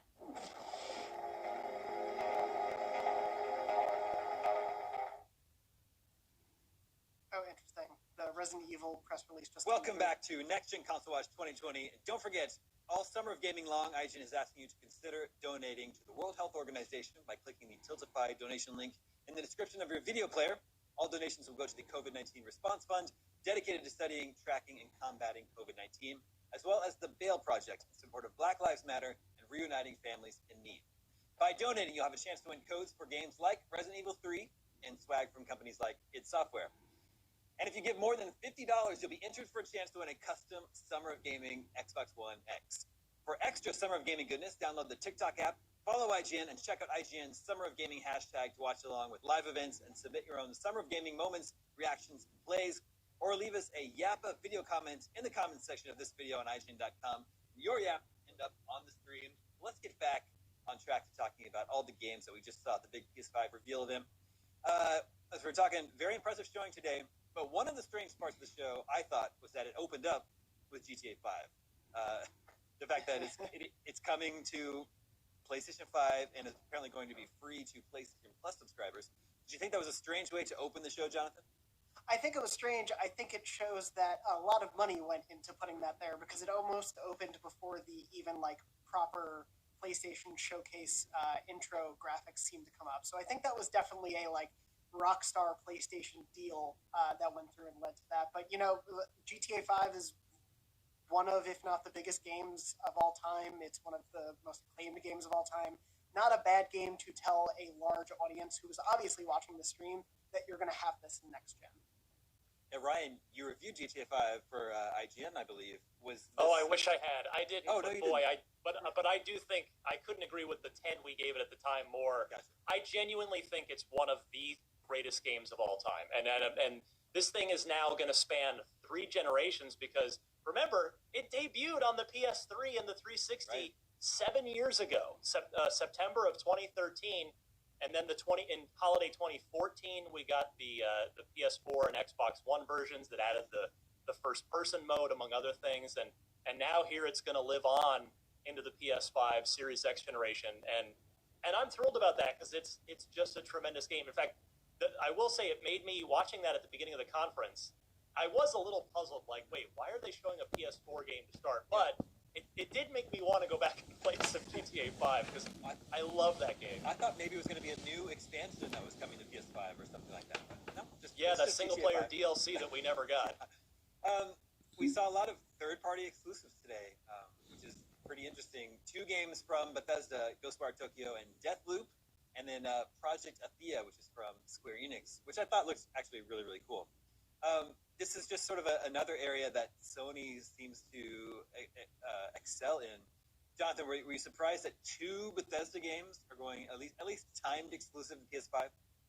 Yeah, actually quite surprised because we saw both of those games at E3 last year, and it was sort of this will be coming to everything. This is just, a cool new couple of IPs from Bethesda. But no, these coming, I think, on PlayStation first is going to be a big deal for people who were blown away by these 2 last year and by these pretty impressive longer showings that we got this time, especially with Deathloop coming this holiday season. That's going to be, an early PS5 game that you can pick up. That's going to be a pretty cool get for them, I think.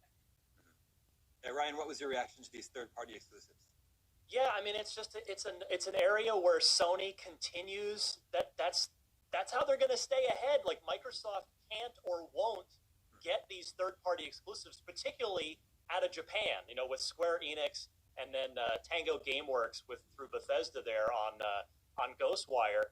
The Xbox it's never had a presence in Japan, so I don't know if that's a factor in these deals. I assume it probably is, but yeah, I mean, we've seen Sony do this all generation long. Most recently, a month ago with Final Fantasy VII Remake that's on a 1-year timed exclusive. But Microsoft did this 5 years ago with Rise of the Tomb Raider, and it managed to publicly backfire on them, even though that was a phenomenal game of the year contender kind of game.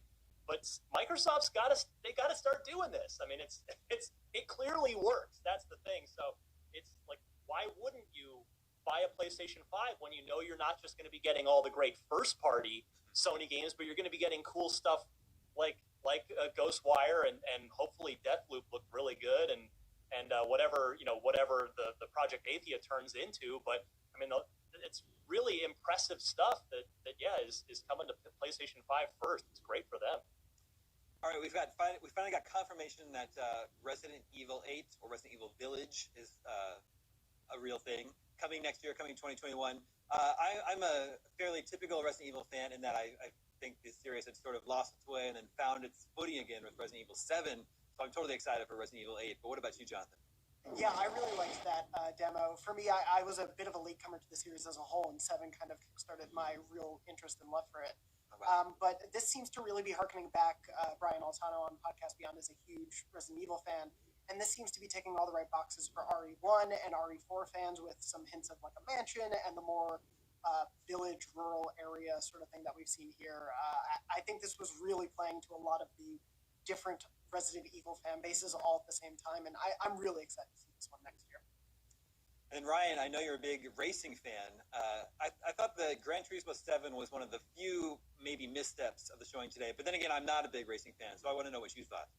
Yeah, I mean, it was probably their most underwhelming of their major first-party games that they showed. But to be fair to it, this was a stream that we knew ahead of time was going to be broadcast. It was going to be streamed in 1080-30. So that will not do any racing game, particularly a next-gen racing game, any favors. So on the stream, it looked no better and possibly even worse than the latest Forza Horizon or Forza Motorsport game. But I have little doubt that once we see clean 4K 60 gameplay, it's going to look fantastic. I mean, I do think Forza has definitively shot past Gran Turismo as the premier racing sim and hardcore racing game. But that's not to speak ill of Gran Turismo. I mean, 7 still looks great. It looks like they're going to be. Again, their thing is they've just got hundreds and hundreds of cars in there, which we saw glimpses of in the trailer. So yeah, eager to see more. But yeah, the 1080-30 stream did not do it any favors. Yeah. And then a genuine surprise during the show for me was the reveal of Hitman 3. Not only that we're getting a new Hitman, but that it's a 3 and not a game as service that's going to be continually updated, which is what the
last Hitman was. Jonathan, was that a surprise to you? Yeah, definitely. It's one of those things where we sort of were expecting this studio to continue working with Hitman based on recent blog posts from them and things they've been talking about, but I didn't really expect it to show up here.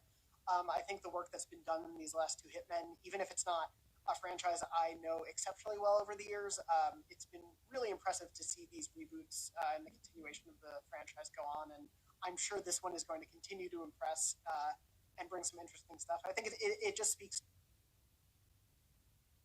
and third-party publishers that Sony was able to bring into this portfolio for the show. Yeah, Damon, one, the Hitman reboot was the episodic one, and two was a traditional release. I reviewed that for IGN, and it was good. I gave it somewhere in the 7s, but I agree with Jonathan. This one was a pleasant surprise. This one, we haven't heard that it's a timed exclusive for PS5, so this one should be coming to everything. But nevertheless, it definitely looked like it had a bit of a bigger scale and scope to it, and I'm all for that. All right, everybody, sit tight. We got to take one more quick break, then we'll be back right after that with more PlayStation 5 discussion.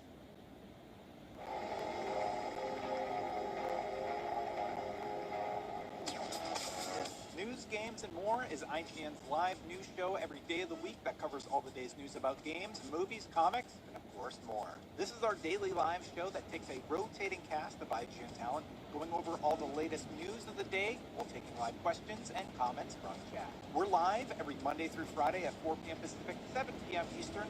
You can find us on Mixer.com/IGN, YouTube.com/IGN, and Twitch.tv/IGN. See you there. If you're not following IGN on social media, what are you waiting for? We're constantly updating our feeds to bring you the latest news, gameplay, custom original content, the best user-generated videos and art, memes, and a whole lot more. Be part of the conversation throughout the year. Follow IGN on Instagram, Twitter, Facebook, TikTok, and Snapchat. Everybody loves watching a speed run of their favorite game. But what if you got the opportunity to peek into the minds of the developers while they watch their games getting completely wrecked? That's exactly what happens in every episode of Game Devs React to Speedruns. You can do that. Oh my god! We invite you to ride along with the developers as they react to, question, and enjoy some of the most skilled players exploiting and speeding through a game it took years of their life to create. Join us every Saturday for a new episode. The next generation of video gaming is on the horizon, and IGN is here to bring you the latest PlayStation 5 and Xbox Series X news and analysis in our new weekly show, Next Gen Console Watch 2020. We'll bring on the experts to discuss and analyze all the latest developments around these new consoles. From frame rates, services, features, peripherals, and even all the new tech jargon, Next Gen Console Watch 2020 will keep you up to speed on everything leading up to the next generation of gaming. Join us every Friday for a new episode.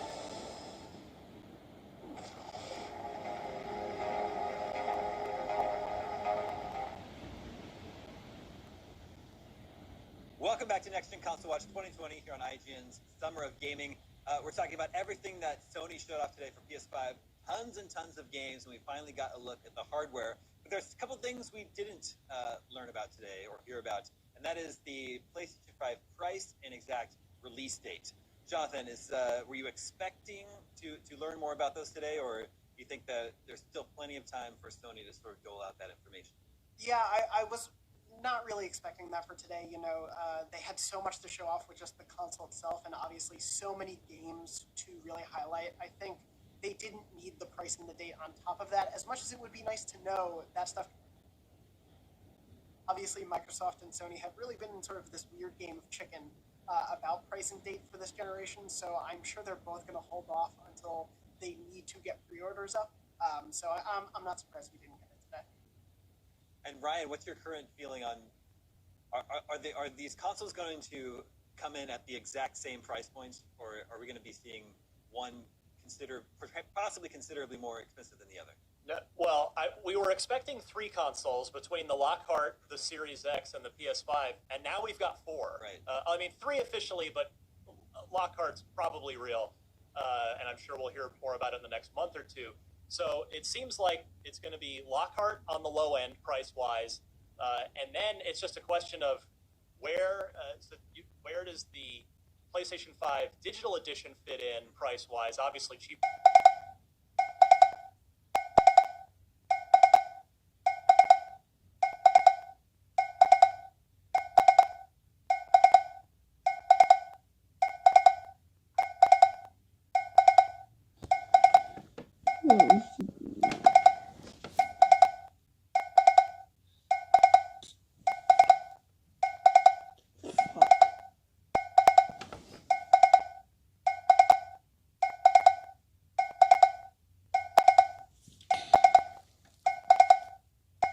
Than the PS5 with the disc, but Jonathan mentioned the game of chicken.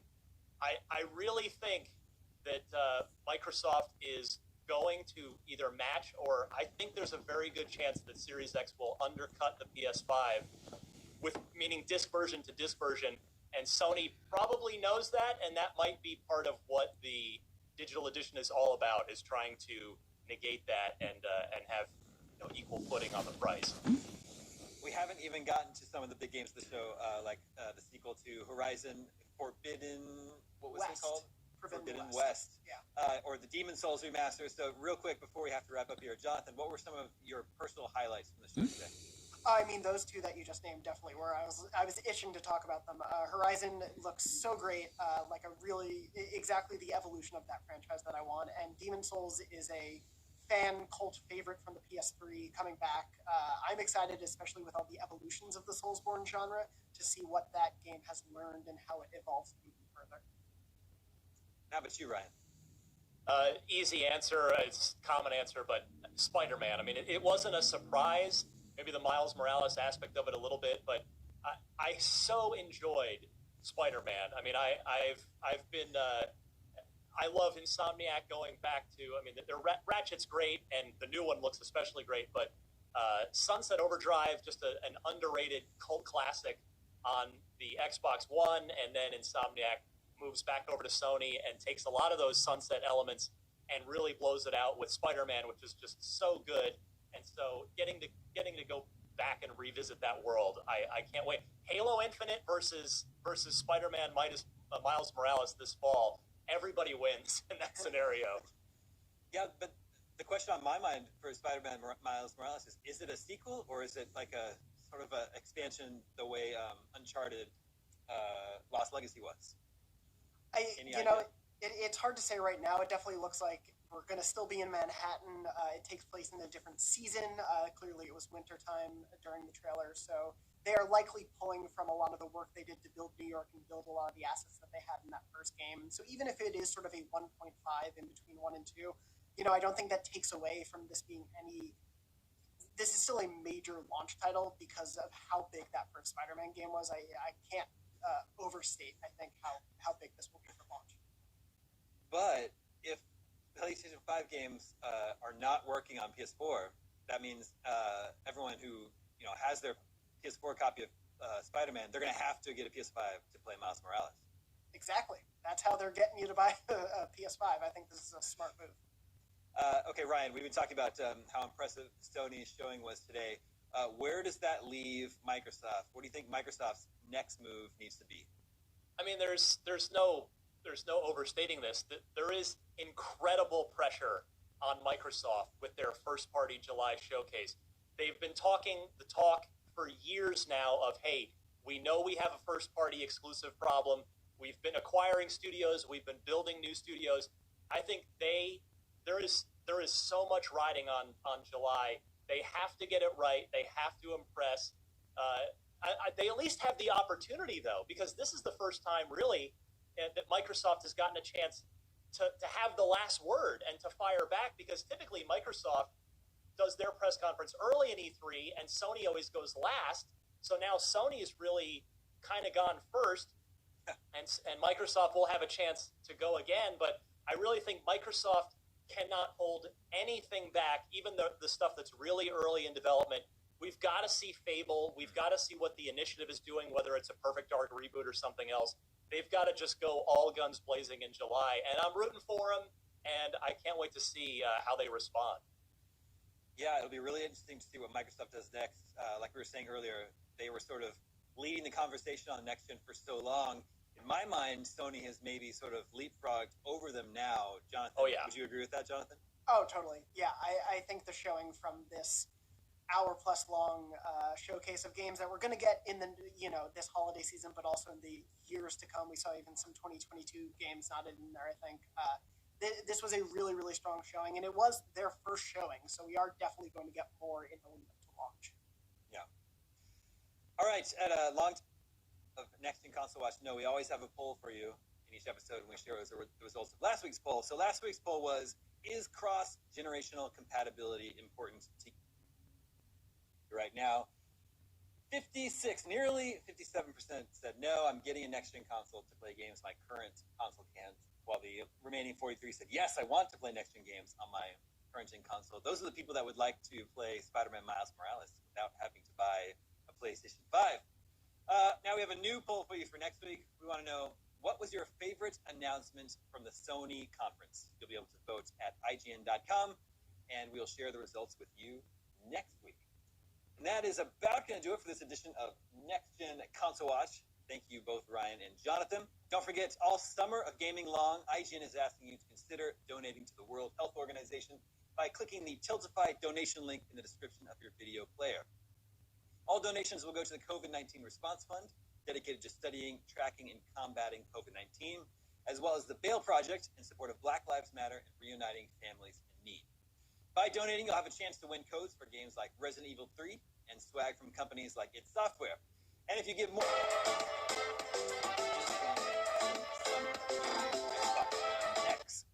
Keep those donations coming. It looks like we crossed $16,000 in the last half hour. Pretty awesome. Thanks to everyone who has donated. Thanks for watching. Stay tuned for a new episode of News, Games, and More right after the break. Tomorrow, Summer of Games continues with IGN Expo 3, plus special editions of GameScoop. I like that show. News, Games, and More, and up at noon. We will see you there.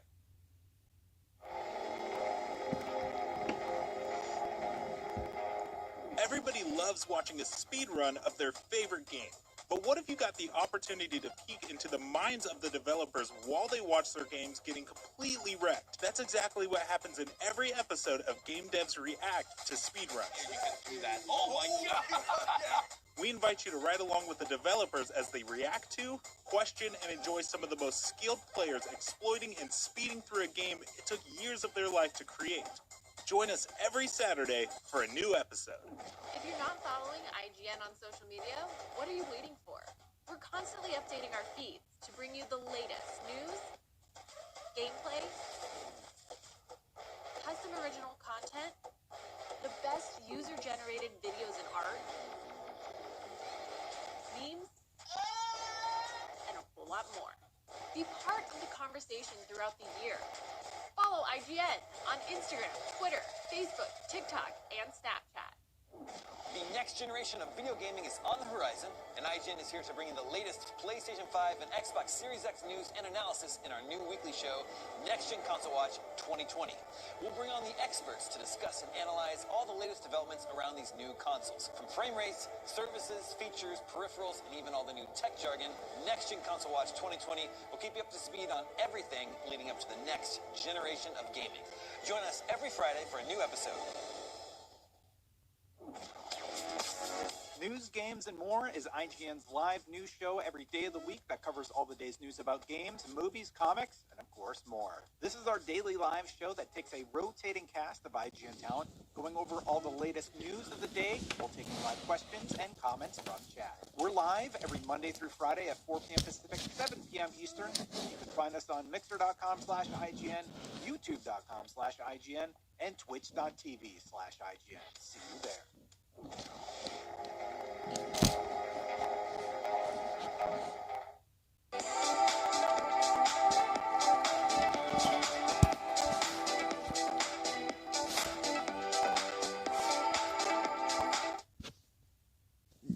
Surely it'll be on trending.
Alright, I'm done.